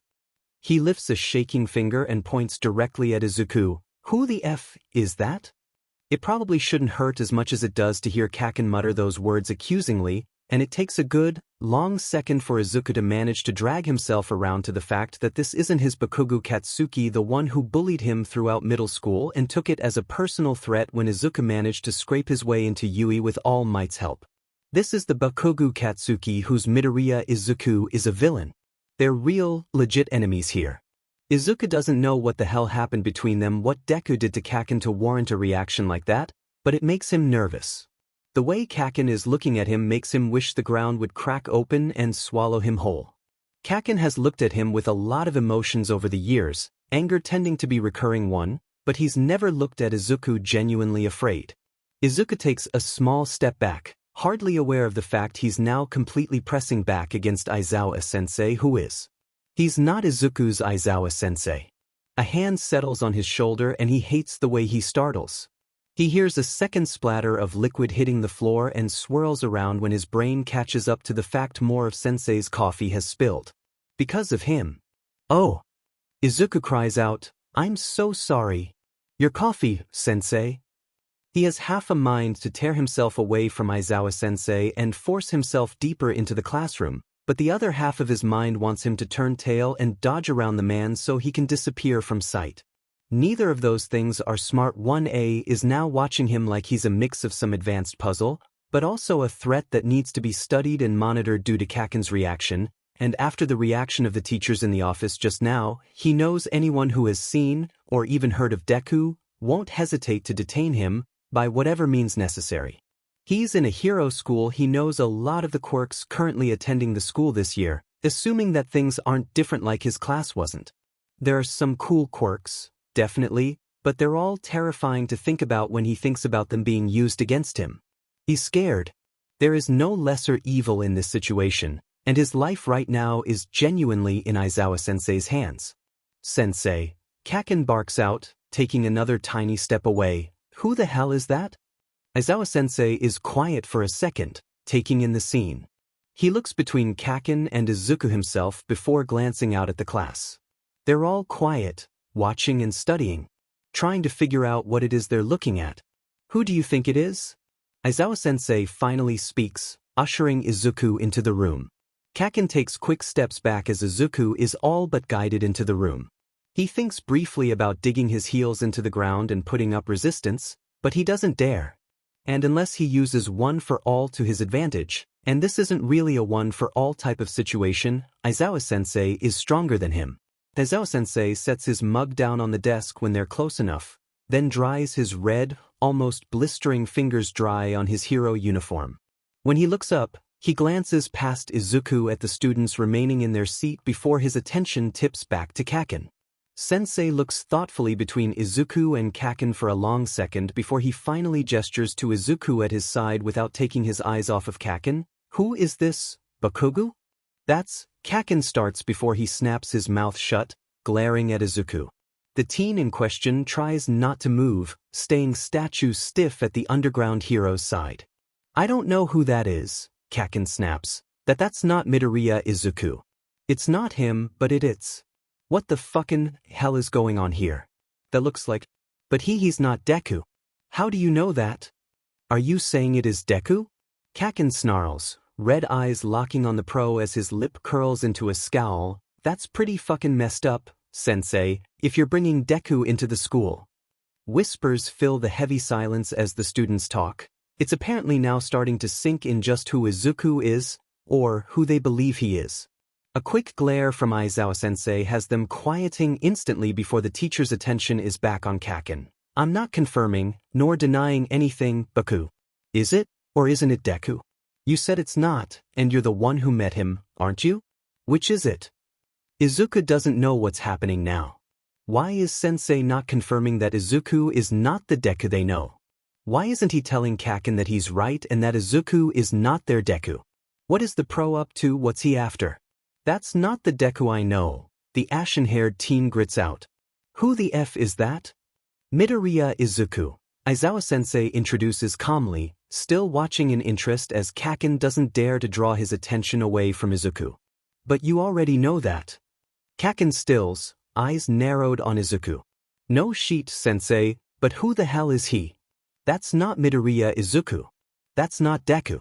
Deku hasn't been. Not since he's not. That's not him. So who the hell is he? Catch. Do not fucking call me that, Kakin lashes out, pointing a now accusatory finger at Izuku. His lips are still pressed in the scowl, and his eyes are quick to jump from a scolded Izuku back to Aizawa-sensei. Who the hell is he? What the hell is he doing here? Just as I said earlier, Sensei huffs calmly, he's a personal student who will be shadowing me for the unforeseeable future. He's a guest here, so treat him accordingly no matter what you think you know about him. Stop towing around this, Sensei. Kakin finally decides to throw caution to the wind, marching around the desk to stop squarely in front of Izuku. He pokes his finger against Izuku's chest hard enough that the green-haired teen is sure it'll leave a bruise. I don't know who the F you are, but if you touch a single one of my a-hole extra classmates, I will blow you to fucking pieces. You hear me, imposter? And now you sound like my Kakin. Sorta. Izuku gives a nervous laugh, subtly shifting away. It's refreshing not hearing the telltale sound of sparks coming from Kakin's hands. Maybe this Kakin fears Aizawa-sensei a little more than Izuku's does. Never heard you defend our classmates. I wonder what's changed here. What the F, do you mean my Kakin? Kakin fumes, but he doesn't step away from Izuku again. And, what's this about our classmates? Ashido asks with a frown. Oh, I just... Midoriya was hit by a quirk, Aizawa-sensei finally offers, instantly quieting his class with nothing but his words, a quirk in his reality which somehow sent him here to our reality. He's not the villain known as Deku, he's a student who attends this school and is in my class, your class, where he's from. I understand this is a lot to take in, but trust me as your teacher that I wouldn't do anything that could possibly harm you students. Midoriya is safe, and we're sure of that. Kaminari raises his hand but doesn't bother waiting to be called on. Seriously? Because that sounds so cool. Alternate realities, that's like something outta a comic book or something. Izuku isn't sure cool is what he's settled for when describing this whole mess, but the thought, in theory, definitely does sound sorta cool. Maybe not when it's happening to you, but looking in from the outside. Wait, Kirishima straightens up. Does that mean there's two Dekus here now? That seems to be the most plausible case. Aizawa-sensei shrugs. But we can't know for sure. Deku sticks to the shadows, so we can't know for sure whether or not he's still in Out Universe. A quirk that swaps two people in two different worlds is practically unheard of, but, then again, so is a quirk that sends someone to a reality they don't belong in. That's wild. Kaminari flops back against his backrest similarly to how he is when he's short-circuited. Izuku thinks Sensei might have just blown his mind. Aizawa-sensei. Ida raises his hand. He waits in the impatient patient sort of way until Aizawa-sensei glances over with a raised eyebrow. The idea of alternate realities is nothing more than a theory. How can you be sure that that isn't really Deku? How do you know this isn't a trick? He's a villain. Midoriya has been cleared by both Principal Nizu and the detective Tsukachi, who most of you were interviewed by after the USJ attack. Some of you might remember his quirk. which is lie detector. All you students need to know is that Midoriya was arrested, detained and interviewed under the suspicion that he was Deku. We followed protocol as we would with any villain, but he's since been released. The man pauses, sipping at his coffee whilst looking exhausted. He scans the class thoughtfully before clearing his throat and continuing. Nizu, Tsukachi and myself all determined that he most certainly is not Deku after that interview. Midoriya has also provided evidence that is not of this reality, and ignoring all those facts would be illogical. Deku is good at what he does, I'm sure we can all agree on that, but he's not that good. Even so, Yaoyorozu shifts uncertainly, glancing quickly at Izuku before averting her gaze. Are you sure we should be trusting him? If I'm understanding this right, he's still Midoriya Izuku Deku. What makes them different from reality to reality? That's not Deku. Kaken finally steps away. Izuku lets out a puff of air when he's no longer pinned in place by Kaken's tense frame. You extras are wasting your breath. I know Deku, and this guy isn't him. I mean, Kirishima sits up straight as Kaken returns to his seat with a grim expression. Bakubro is the only one of us to have actually met Deku, right? We should probably trust him. And Sensei too. Sensei almost died for us at the USJ. You guys really think he'd bring a villain to class? Since when is Bakugo the trusted judge of character? Izuku's attention snaps to the voice he's not as familiar with, grin widening when he spots who it is that took his place. He's the same guy who refers to all of us as extras. Shinso. Izuku beams, startling not just Shinso himself, but the class and Aizawa-sensei. I didn't think you'd be here. That's awesome. I'm so glad you made it into one. I know how much you wanted to get into this class, so, well, you did in, my reality. Just, wait, you know me? Shinso looks torn between cautious, impressed, and a bit afraid. That's terrifying. Sorry? I know all of you. Izuku swallows hard. I mean, and not you guys directly. Obviously because, we've never met here, but, in my reality. You're my classmates too, and we've, fought together, like, a lot like at the USJ, and, Todoroki Ida and I fought WL. And then at the training camp and rescuing Kaken from the League of Villains. We all had to work together. Izuku finds himself quieting in volume as he continues. He can't quite place the looks on his classmates' faces, drawn between multiple different emotions at once on each different classmate. Sorry, Izuku winces. I know that's probably creepy to you guys, but it's just we're all classmates where I'm from. So, you rescued me? Kaken is the one to break the silence, staring intently at Izuku. Once again, Izuku can't place the emotion on Kaken's face. It's not angry, but he still can't. It doesn't look like it belongs there. Whatever it is. Why yeah, Izuku swallows again, nervously wringing his fingers together. Kirishima, Todoroki, Ida, Yaoyorozu and I all banded together to rescue you from Shigaraki and the League. There was a tracker that Yaoyorozu made and had stuck to the Nomu during the summer camp attack, so we followed it to you. Sorta. Izuku pauses, blinking twice as he mentally runs through the rescue mission. I mean, it wasn't that easy, of course. You weren't even at the warehouse when we got there, but we did get you in the end. Aizawa-sensei was not happy.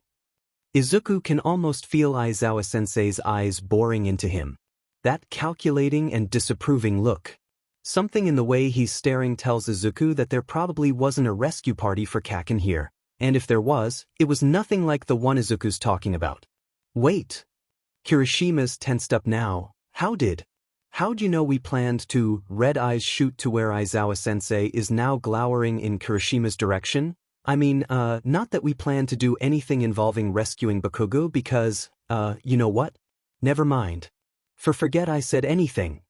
Izuku blinks at Kirishima before glance back at where Aizawa-sensei looks done with the day already. You're the reason they targeted me. What? Izuku yelps in surprise eyes. Shooting towards Kaken? What does that mean, Kaken? Why? You're the one who convinced them I could be bribed into joining their stupid villain gang. Fire power or whatever bullshit you had in your stupid head. You told me so yourself. If I can be a villain, Bakugo Katsuki, then so can you. You are the most villainous person I've even known. Are you really cut out for heroics? Kaken sneers, mimicking someone else's voice.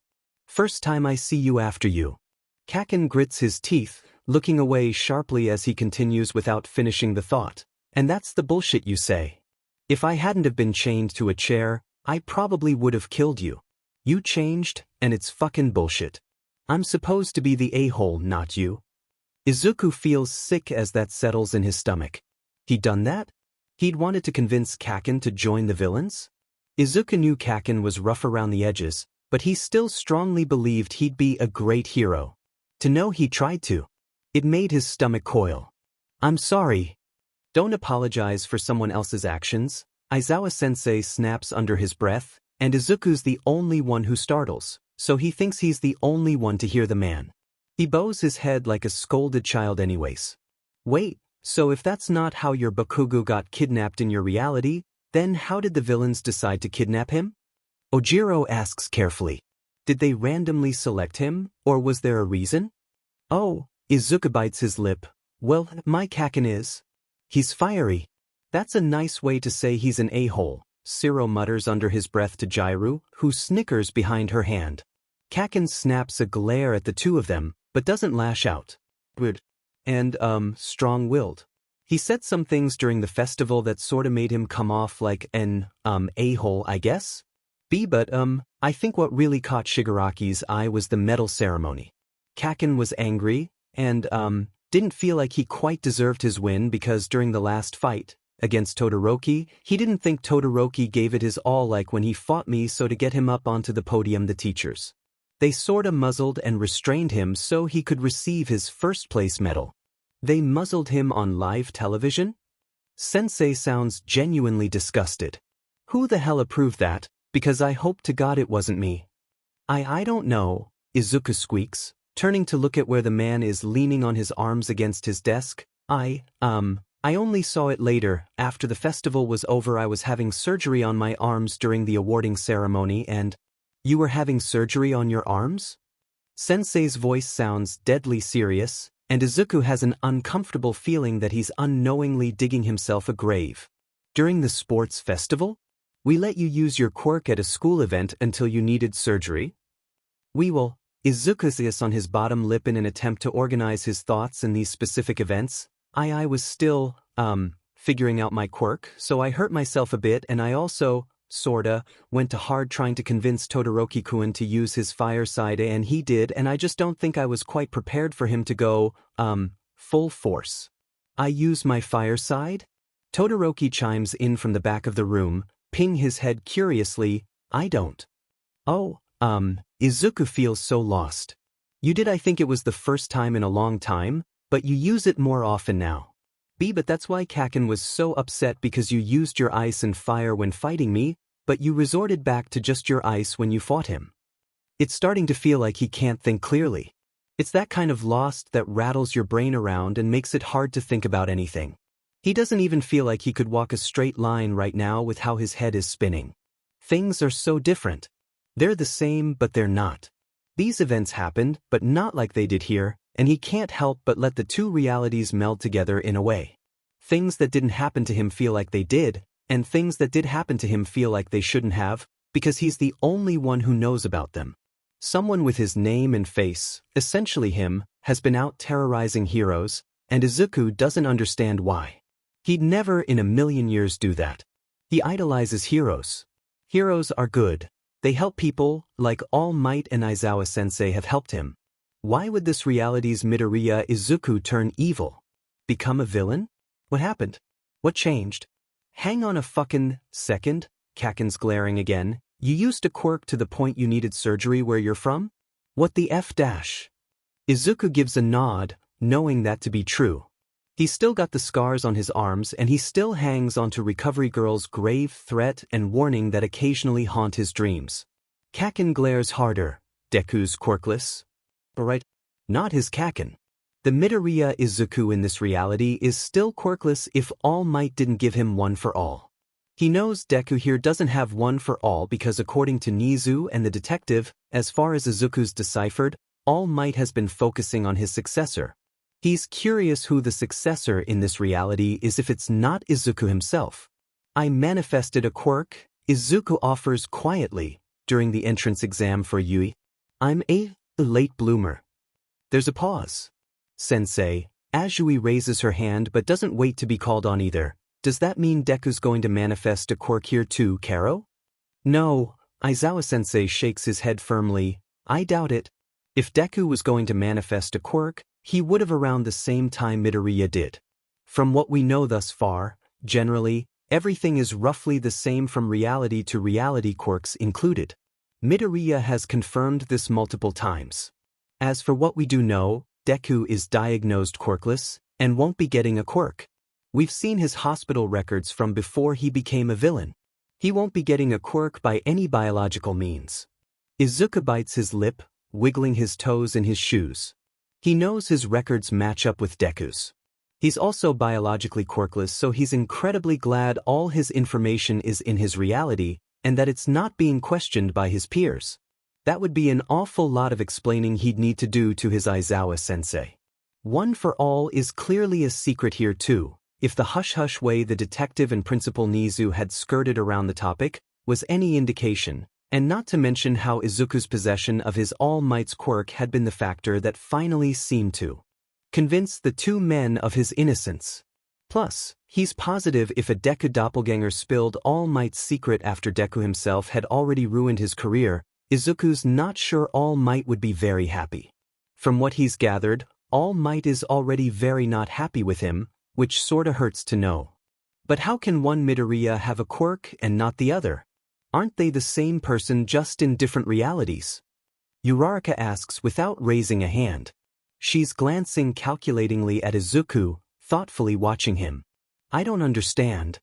I don't know, Sensei shrugs, glancing sideways as Izuku in a thoughtful sort of way. I'd agree with you, but I know for certain Midoriya has a quirk. I've seen it, and I also know Deku doesn't have one. If he had a quirk at his disposal, he would have used it by now. If Deku did have a quirk at this point, he'd be a lot more dangerous and he'd know that. He'd want the world to know that. Villains like Deku thrive on fear. But sir, Ida's hand shoots up, and Aizawa-sensei PPS his head as an invitation for the Engine Quirk team to continue. If that's the case, how are we supposed to trust Midoriya? Where'd his quirk come from? I agree with you, Raraka. If one Midoriya is diagnosed quirkless, shouldn't the other be too? Midoriya has a quirk, aren't we being a little bit too trusting? No, Sensei huffs, arms crossing over his chest. We know virtually nothing about the quirk that sent Midoriya here, and we know even less about his reality, so I can't tell you why one has a quirk and the other doesn't. Reality travel is a foreign concept, and we can't begin to understand it without more information that we have zero access to. What matters here is that Midoriya has proven his position in his reality. Not just with providing information that is parallel to ours, but with an ID card that was on his person when he arrived. But Sensei, Aizawa-sensei snaps his attention to Yaoyorozu, who instantly cuts herself off at his sharp look, before he glares around the room. Midoriya is not on trial, and he certainly wouldn't be on trial by students. All you need to know is that Midoriya has been cleared by 3 pro heroes and a lie detector quirk who have met, spoken to, and determined that Midoriya is not Deku. End of story. There's no longer any question of if his story is viable or not. He's been cleared.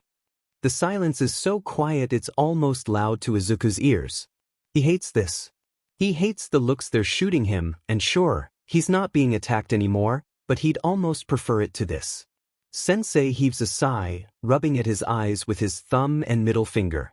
Look, the man calls attention, hand falling to cross over his chest. We might not understand everything right now, but we understand enough to make a logical decision regarding Midoriya's well-being. There are going to be quirks in this world that you won't understand. That's just how this world works. Midoriya is innocent, Deku is not. Now, for the time being, he's under Yui protection, and he will be my personal student. I highly suggest you all keep that in mind. That makes sense, Kirishima scratches at his head. I think? It's still scary though, Hagakure offers cautiously. I mean, he is Deku, isn't he? He's not. Kaken defends before Aizawa-sensei can even open his mouth. You extras are thick-skulled. That's not Deku, and if any of you'd met the real Deku, you'd agree. You're taking this awfully personally, Ashido calls accusingly from across the room. What's the deal with that? You buddy-buddy with Midoriya already, Kaken? Shut the f*** up raccoon eyes. Kaken grits out dangerously, but doesn't bother adding anything else. The ashy-haired teen turns away abruptly, ignoring the questions entirely as he glares out the window. Izuku watches his childhood friend with a frown. Enough, Sensei snaps, all of you. There's a moment of tense silence, everyone's glancing around the room looking at their friends to try and determine how everyone's feeling about the situation.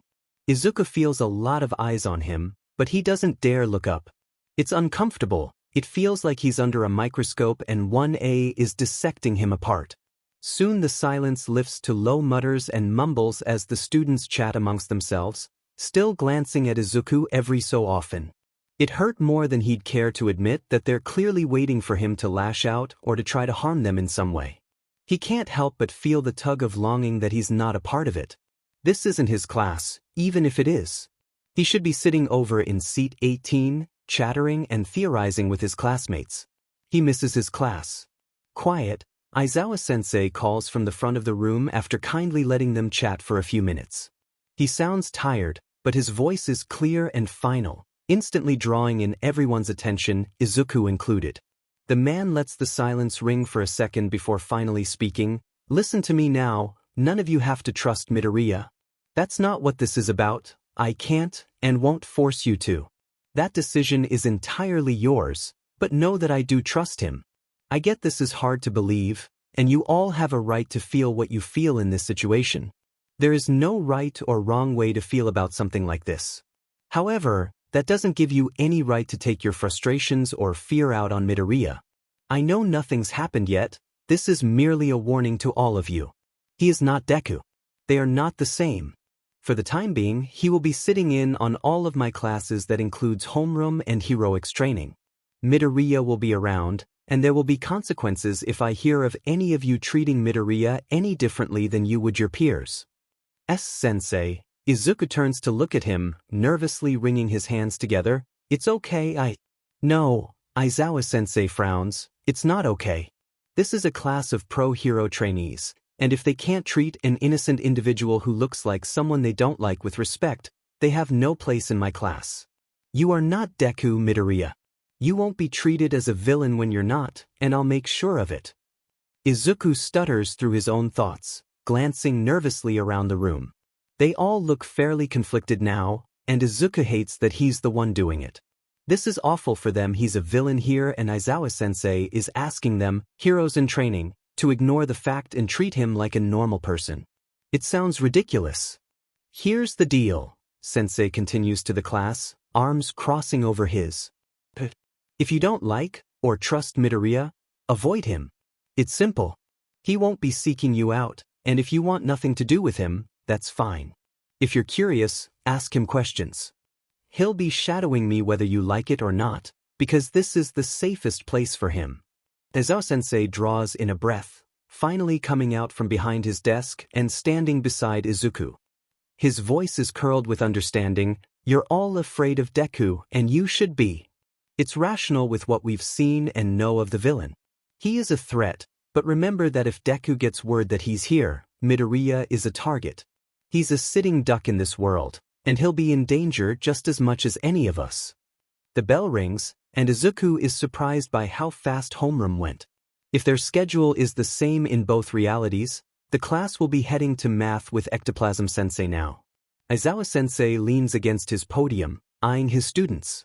They all remain seated despite the bell. It would be stupid to dismiss themselves, especially in Aizawa-sensei's class. Izuku's own class had only done it once, and they'd paid the price in terms of running suicide sprints. Lots and lots of running. Please keep this quiet for now, he says to the class, and everyone seems a little surprised at Aizawa-sensei using please. This is a hero school, and Deku has a lot of enemies. Midoriya doesn't. I'm not asking you to not say anything. You're welcome to talk amongst yourselves. I encourage it actually. Bottling things up does harm, so don't feel like you have to, but try to keep it confidential within the class. I will stop by the dorm common area after classes today, and you're welcome to bring up any questions or concerns at that point. Izuku bows his head and avoids looking at everyone. He can feel them staring, knows he has everyone's eyes on him, and it makes his skin buzz with nerves. He wonders if it's clicked yet that he'll be staying up in the apartment over the dorms with Aizawa-sensei and Present Mike. If they even know Present Mike lives there too. You'll have enough time to make it to Ectoplasm's class before the bell, so don't dawdle. Aizawa-sensei heaves a sigh. And just as a reminder, I will not be your teacher for heroics this afternoon. You'll have Vlad King and All Might guiding class, and you'll be working with Class 1B on some simulation exercises. Dismissed. The students stand slowly and are quick to gather their belongings. Izuku keeps his gaze ducked until Sensei continues loudly, Bakugo, you're with me for first PRD. Someone tell Ectoplasm that I have him if he has questions, tell him to email me. There are a couple mumbled, yes senseis, as well as Ida promising to pass on the message. Aizawa-sensei watches them leave without saying anything else. When it's just the three of them left alone in the room, the underground hero calls their attention by clearing his throat. I think there's a lot the three of us have to discuss after what just transpired. Kaken glares, but Izuku just swallows nervously. Oh no. Shota can't say he expected homeroom to turn out quite like it did. He'd expected hesitance and concern, fear. He had expected that the student would react similarly to the teachers, but he'd known he has more control over the student than he does the teachers. He knows some of his students had seen Deku at the USJ before he'd pulled his Houdini act and disappeared without a trace, leaving a mess of destruction behind him. He knows that they'd gotten peeks at his face from afar, so it wasn't unrealistic for any of them to be able to ID him. He just hadn't expected anything to happen so fast. In hindsight, he probably shouldn't have let the fact Bakugo had met Deku previously slip his mind, but in forgetting, it had raised some very disturbing red flags. There was obviously some sort of connection between the two, not just Midoriya with his Bakugo in his reality. The cute, childlike nickname of Kaken that Midoriya had called him was hard to ignore, and Bakugo's recollection and reaction to the name was interesting. Midoriya's name for his own Bakugo had Shota's Bakugo recoiling as if it was familiar. And it wasn't like Bakugo was hearing the name for the first time, miffed and disgusted at a Deku lookalike calling him some cutesy foreign pet name. That was the reaction of someone who hadn't heard that specific nickname in ages. Like when Hisashi decides to be an a-hole and call him Shaken with the sole intention to get a rise out of him, which does always get on his nerves. What a stupid nickname. But that's beside the point. It was fear and hesitance all rolled into one snide scowl. Shota hasn't known these children for much more than a couple months at this point, but that's more than enough time to determine their personalities and characters. To pick them apart and come to conclusions of what he needs to do to help them, and what he needs to keep an eye on. Bakugo had always been a wild card, since that very first day. There weren't any acts of aggression or violence he'd seen, nor was there anything on his previous school records that were cause for concern. He'd never done anything over the top concerning in class, besides his sometimes quite hostile attitude at least, but there was just something about his character, his demeanor, that had Shota keeping a closer eye on him. There was familiarity in how he regarded Midoriya. How he'd looked at Midoriya and had been able to spot the difference between Deku and Midoriya with nothing more than the green-haired teen saying no more than 10 words. There was more to this. He missing something. Not just in Midoriya's reality, but theirs as well. He leads the two teen boys through the school, pausing outside the teacher's office and opening the door just enough to peek in and confirm that it's empty. He knows only himself and Hound Dog have first PRD free, and Hound Dog usually has business to attend to in the guidance office. Satisfied that the room is empty, Shota holds the door open for the two boys to enter. Midoriya walks a quick, nervous feet, whereas Bakugo is dragging his feet, eyes narrowed and unwavering on Midoriya. There's a conference room that Nizu likes to use hidden away in the back of the office, and Shota suspects that the soundproof interior is probably the best place to have this conversation. He doesn't quite know what will come from this, but he has a bad feeling that Bakugo knows more than he'd let on. It had been about a month since the boy had been rescued from the League. They'd never really stopped to think about how Bakugo would come out of his time in the League's custody with Deku's civilian name, when no one had even heard whispers of it prior. Thinking about it now, it seems convenient. Not in the way that Shota thinks Bakugo has any hand in anything, but in the way that maybe the kid isn't telling them the whole truth.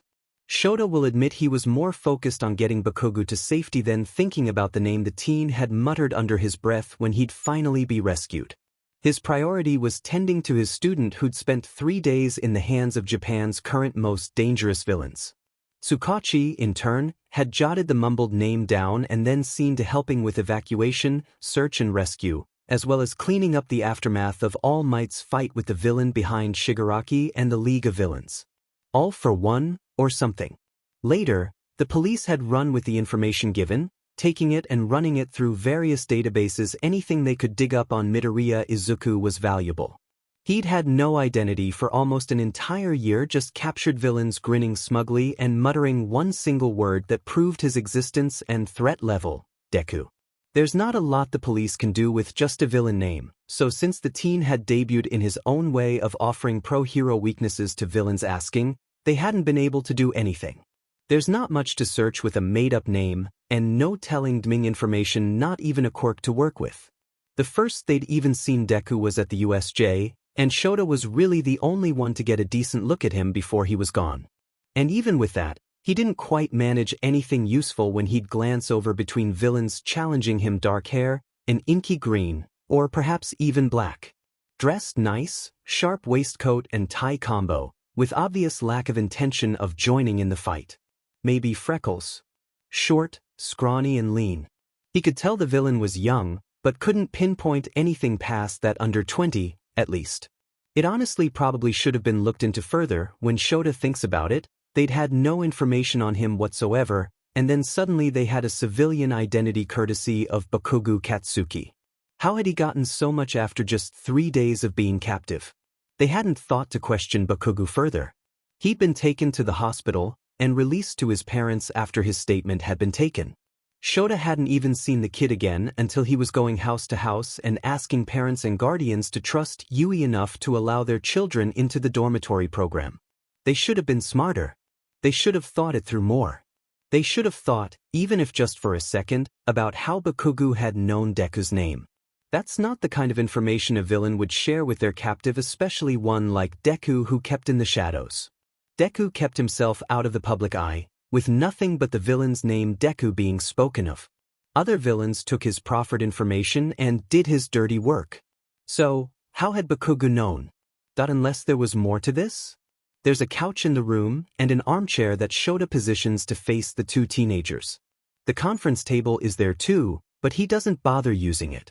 There's only the 3 of them, and he doesn't want too much space between them.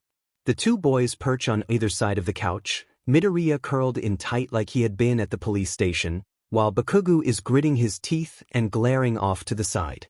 Shota tries to carry his uninterested air, but he knows he looks more perplexed than he'd like. Which one of you wants to start? Shota drawls, hoping it comes off uninterested. Neither boy says a thing. Midoriya's eye flick nervously to Shota, and then Bakugo, then down to his lap where he's tugging at his fingers, and Bakugo just clenches his teeth harder. Shota worries for a second the blonde might break a tooth. Midoriya, Shota bites back a sigh, selection the one he thinks will break first. He's had no trouble explaining things thus far, so Shota hopes it continues. How do you know Bakugo? The teen startles at being spoken to, nervous eyes glancing up. We're classmates? I got that, Shota huffs, trying not to get annoyed at the dancing around the subject. How else?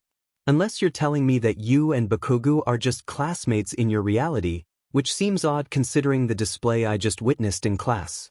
I doubt that's all you two are. I've believed you thus far. I hope you're not lying to me now, Midoriya. I'm not. Midoriya yelps hurriedly. He takes a second to compose himself after the outburst, rubbing anxiously at the back of his neck. We are classmates, like I said, it's just... We've known each other since we were little. In my reality. My mom and auntie, Bakugo-san have always been friends. Since we were born, at least.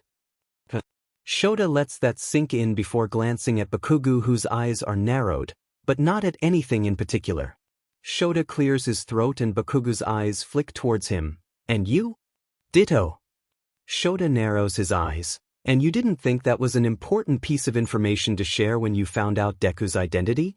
There was a motive behind your kidnapping, Bakugo, you should have told us. Bakugo grits his teeth again, pointedly looking away from Shota. The man shuts his eyes in an attempt to calm himself down and not lash out at the teenager before him, blinking his eyes open and looking back at Midoriya. What else? We, the teen swallows, we've always gone to school together. Elementary, junior high. I don't know. I've always looked up to Kaken. He's got a strong quirk, and even though he wasn't always, nice, I always knew he'd be a good hero. How can you still say that? After everything I did to you? Bakugo turns abruptly to Midoriya. You said you didn't get a quirk until the entrance exam. That means you were still quirkless when we were in school and I still. How the hell can you look at me now and say bullshit like that? It's not bullshit, Kaken. Midoriya rolls his eyes, like he's used to this. It's the truth. You're a good hero. Aizawa-sensei wouldn't have kept you in class if you didn't have any potential, and we both know that. I always knew you would be a great hero. I'm a fucking hole. I tormented you. You let me torment you. I said shitty things. To you, and you still call me that? You still believe that you still look at me like I don't understand? Deku hates me. And for good fucking reason. Deku turned into a villain after. Why the hell didn't you? Shota suddenly feels like he's no longer on the same wavelength as the two teenagers. After what, Kaken? Midoriya snarls, and it's the most emotion Shota's seen from the kid. In the negative, at least. His eyes are narrowed, challenging. After you told me to take a swan dive off a tall building and hope for a quirk in my next life? Shota's body tenses as those words register. What? Yes. You know exactly what I'm talking about. It happened to you too. I said that stupid FNG bullshit to you in both realities. The blonde roars, turning completely towards Midoriya and grabbing fistfuls of his uniform once again. Shota jolts to tear them apart, but pauses just as fast when, and you did. IW it? Midoriya breathes out, staring wide-eyed down at Bakugo. You did it. Bakugo's head is ducked, almost pressing between where his hands hold a bone-white grip on Midoriya's uniform. You fucking did it, Tezuka. Sheet, you left a stupid fucking suicide note under you stupid fucking red shoes on the ledge of that shitty bridge in the outskirts of town. They didn't care, the cops. They didn't even care enough to try and fish out your body. They didn't even try to find you. Not when you first went missing, and not when your note and shoes were found. You were dead. Pronounced dead. I thought you really did it, you jackass. But I'm not. He's not. Yeah, Bakugo scoffs, finally shoving Midoriya away. No sheet. Imagine my fucking surprise to come face to face with a dead guy. I went to your funeral. I was there with my mom consoling your mother after the service. You had some fucking nerve, Midoriya. You have no idea what that did to her. The blonde gives a tight nod. She was never the same after the cops showed up and told her what you'd done, what everyone thought you'd done. She wouldn't eat, wouldn't get out of bed. All she wanted to do was sleep. My mom had her admitted into the psych ward and she hasn't made any improvements. You were her entire fucking life and you gave it up. Gave her up, all so you could go play villain. And you didn't even care. You didn't even ask about her. I would never. You're not Deku, Midoriya. Shota feels the need to remind. His head is spinning just listening to this, but he knows he can't let Midoriya spiral for something he didn't do. Bakugo, this is not your Midoriya Izuku. I know, the blonde spits, glaring at his teacher. You wanted an explanation, well, here it is, sensei. I'm a piece of shit. Deku faked his own suicide and I believed he actually did it because I told him to. I've thought for months, almost a year, that he was dead. That it was my fault that he died because I told the BSRD to do it, and he did. It's all my fault. Expel me. Arrest me. I don't know. Kaken. Midoriya frowns. Listen, Bakugo manages out, voice tight with barely contained emotion as he turns towards Midoriya. I didn't mean it. I really didn't fucking mean it. I was stupid and an a-hole and you were an easy target. I just said it and didn't think I didn't mean for you to. I didn't think you'd. Izuku, I'm sorry. I don't blame you, Midoriya whispers. I never did. I was more annoyed when you told me to. Honest. That day you went a little hard on my analysis book too. I was more upset about that. My copy in my reality is still waterlogged and burned. I had to rewrite the whole thing and it was super annoying. I only keep it for All Might's signature now. The green-haired teen pauses, seeming to notice he'd strayed from the topic. He's this in a breath, catching Bakugu's eyes again. I know you didn't mean it. I knew then.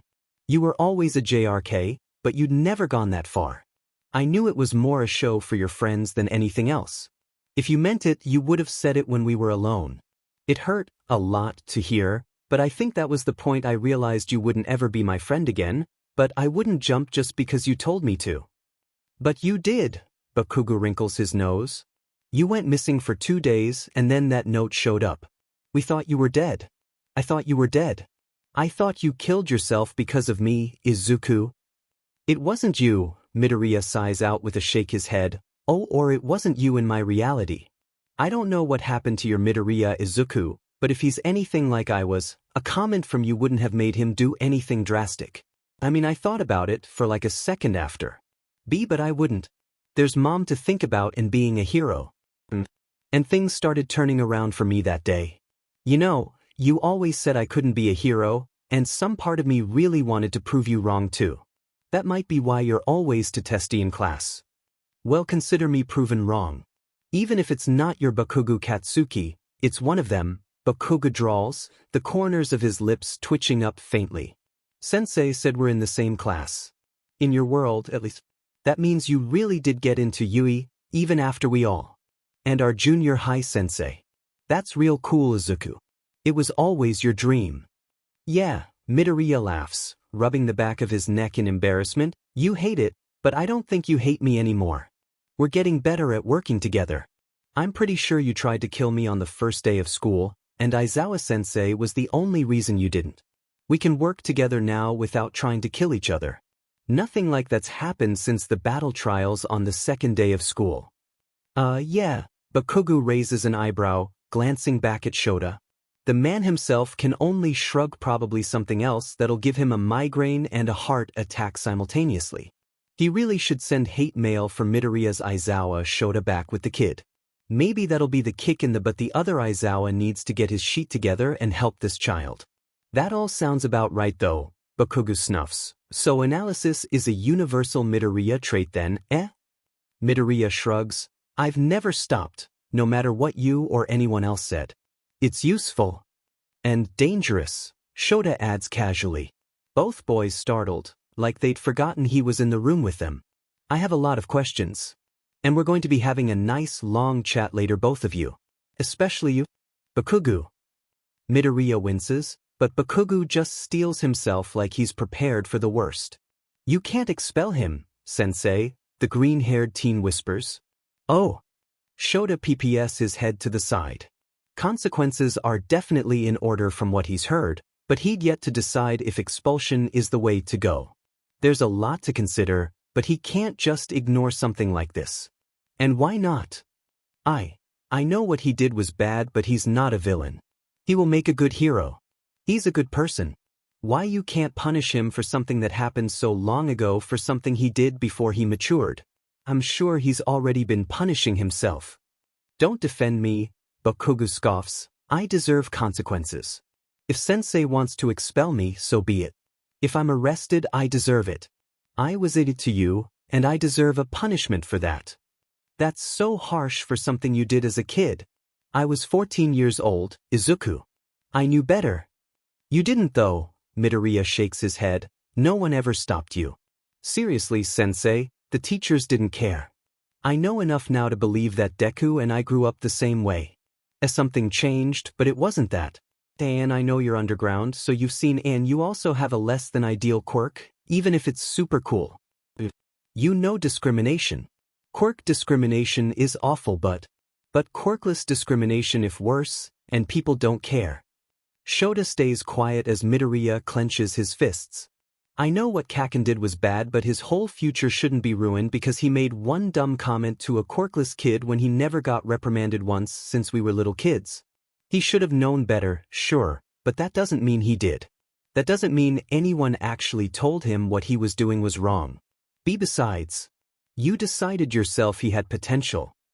I determined his potential before I had all the facts, Shota tells the teen slowly, then he reminds, as if Midoriya didn't already know, what Bakugo did was suicide baiting. And you and I both know it was more than one, Bakugo grits out. I may not have told you to take a swan dive, but I did bully you. Why you? Midoriya points a finger at Bakugo. Shut up. I'm trying to plead your case here. Then, Sensei, I really do know. It was wrong of him and he really shouldn't have said it. Trust me, I know what he did and how wrong it was. But I never took him seriously, and I doubt Deku did either. Midoriya draws in an almost shaky breath. I just don't think he should get expelled over it. He's changed, I can see that now. My Kaken's changed. He grew up, and he's not the same kid who told me to jump off a roof. The Kaken who told me to jump off a roof would never have apologized to me, but he did just now. You did. You're not that person anymore, Katsuki. Shota has that sick feeling again that this is yet another thing that Midoriya's Aizawa doesn't know about. Something else that clearly affected this child's life, whether for the better or for the worse, and he doesn't know. Bakugo had tormented Midoriya, had said unspeakable things, and yet they're still in class together. He apparently still pairs them together, from what he's gathered from Midoriya. He shouldn't get off free. I agree he deserves a punishment of some kind for what he did. You don't learn from your mistakes if you're not taught their mistakes. Midoriya shakes his head, hands now dripping the fabric of his uniform pants, but he shouldn't be expelled.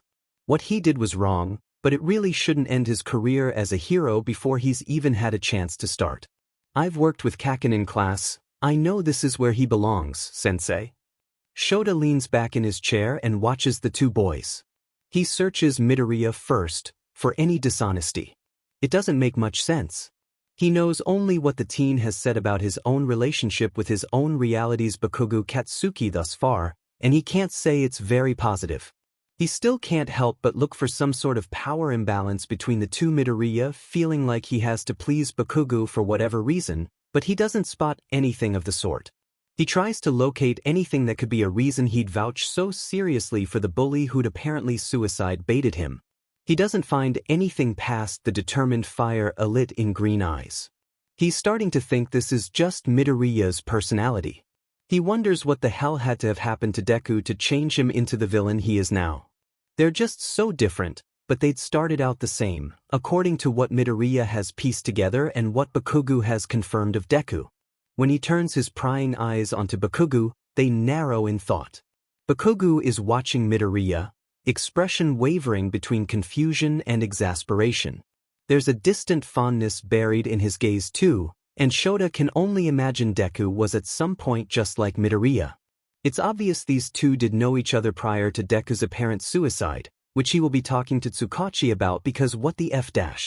Did he not think it was useful to inform everyone that the villain thereafter is a presumed dead quirkless kid? Shota shakes his head, lifting a hand to drag through his hair. The action draws in both teenagers' gazes. You won't be expelled, he decides tightly. Midoriya shoots him a thankful grin, while Bakugo's shoulders slump slightly like he'd been prepared to shoulder through an expulsion lecture. Midoriya has pleaded your case, and knowing what I do now of your and Deku's relationship now, I doubt he's done with you. You're safest here. Shota pauses, looking between the two, picking their expressions apart minutely. He heaves a sigh, rubbing at his eyes. I've seen the changes in your character since the start of the year as well. It's obvious you are not the same hot-headed brat who threw that baseball on the first day of school. That doesn't change what you've done, the harm you've caused, whether meaning to or not, but your attitude and willingness to accept blame and punishment now has opened doors for change and redemption. Thank you, Sensei. Bakugo bows his head, despite the fists settled on his thighs. That said, Shota clicks his tongue, you will be getting consequences for your actions. What you did was wrong. What you say always has a chance of hurting deeper than you can know, which is why you need to do better. You want to be a hero. A hero doesn't aim to hurt someone, and it's unacceptable that you have. Discrimination is not a good trait for a hero to have. And we will be working on that now that it's been brought to my attention. Now, I assume I don't need to tell you that if I ever hear of you saying anything of the sort again, it'll be an automatic expulsion. Yes, sensei, Bakugo mutters dutifully. Good. Shota continues as if the teen hadn't said a word. Now, you'll be on house arrest for 1 week. In which time I will be assigning you chores and essays on quirklessness and discrimination that will, ideally, expand your field of view. You will have those completed by the time your arrest is finished, half but your work, and will start from square one. Got it? It'll be your time you're wasting if you don't put in the effort to be better. I got it, Bakugo snaps.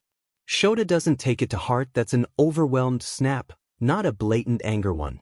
In addition, Shota narrows his eyes, you're going to be having mandatory bi-weekly visits with Hound Dog. This is not a punishment, it's for your well-being and it's not up for debate any longer. You refused this when I suggested it at the beginning of the year, but I will not back down a second time. A good hero will not resort to anger in the way you tend to do. You'll end up like Endeavor and the world doesn't need 2 of him. There's nothing wrong with needing some help dealing with things, Bakugo. The suicide, feigned or not, of a childhood friend is traumatic. Being kidnapped is traumatic. Bakugo looks like he wants to fight it again, but then the boy pauses before he says anything and glances to the side where Midoriya is glancing between the 2 of them. The blonde grits his teeth again, crossed his arms tightly across his chest and slumps back into the couch. Fine. Shota gives a satisfied nod before glancing at Midoriya. Ideally, I'd be putting you into counseling as well. What I've heard so far is troubling, problem child. It's a lot to shoulder alone. And if it weren't for your unique situation, I'd insist. I'd ask if you've seen anyone about this in your reality, but I'm starting to question your Aizawa's competence. Midoriya lets out a startled snort of laughter. My Aizawa-sensei is a good teacher too. He's doing the best he can. The teen shrugs before quieting and hesitating. He doesn't know, so you can't blame him. You should tell him. Shota scratches at his head. We can't help you if we don't know what's going on. I can't help where you're from. I can only make changes here. If he's anything like me, Midoriya, he'd want to know so he can improve your learning environment. For both of you, it sounds like you've both struggled with your past and present together. And maybe, the child shrugs, hunching his shoulders up to his ears as a defense. Shota supposes it's better than a straight-up no. It's not like he can force the kid into anything, and he can't pass the message on either. He'll have to put his trust in the fact Midoriya seems like he has a good head on his shoulders. All right, Shota sighs. House arrest will start tomorrow. Normally, I would make you catch up on everything you miss by yourself as part of the punishment, but you can have today to get a head start on gathering the classwork being assigned over the week you're out. I doubt any of the other teachers will have a problem giving you the work you'll be missing. It's up to you though. Wow. Midoriya grins. That's so nice. When you gave us house arrest after the preliminary hero license exam, you didn't let us do that. We had to catch up all on our own. You were really mad though. Shota blinks, eyeing the teenager. He hasn't had to put anyone on house arrest yet, but it's really not surprising that in Midoriya's universe both he and Bakugo were probably the first. Ha! Bakugo PPS an eyebrow. What are you on about? Oh, Midoriya laughs to himself, snickering behind his hand. Right. We fought after the exam, and Sensei caught us. I'm sure we would have had it worse if All Might wasn't there to cover for us, but, Sensei was unimpressed. Bakugo blinks. All Might. I'm sensing a theme here with you and your Aizawa not knowing things that are clearly important. Shota sighs heavily, waving a dismissive hand in Bakugo's direction. Do I even want to know what that was about, problem child? Ah, Midoriya shakes his head until his curls are covering his eyes. Probably not, Sensei. It wouldn't make much sense here anyways. Bakugo is glancing at Shota now, an eyebrow ped in confusion. Shota waves him off a second time. He doesn't have the time, nor the patience to explain the alternate reality can of worms to Bakugo right now. Okay then, the man drawls with a sigh. Second PRD will be starting soon, and I have to teach the third years. Bakugo, you know where you're going, and I suggest you take today to get yourself ready. You'll need it, Midoriya offers helpfully. A week is a long time. Yeah, the ashy-haired teen huffs, already standing up. He glances back at Midoriya. Can we talk later? Midoriya bites his bottom lip and glances at Shota, clearly questioning. We'll see. Shota leans forwards, exhaustion creeping up on him.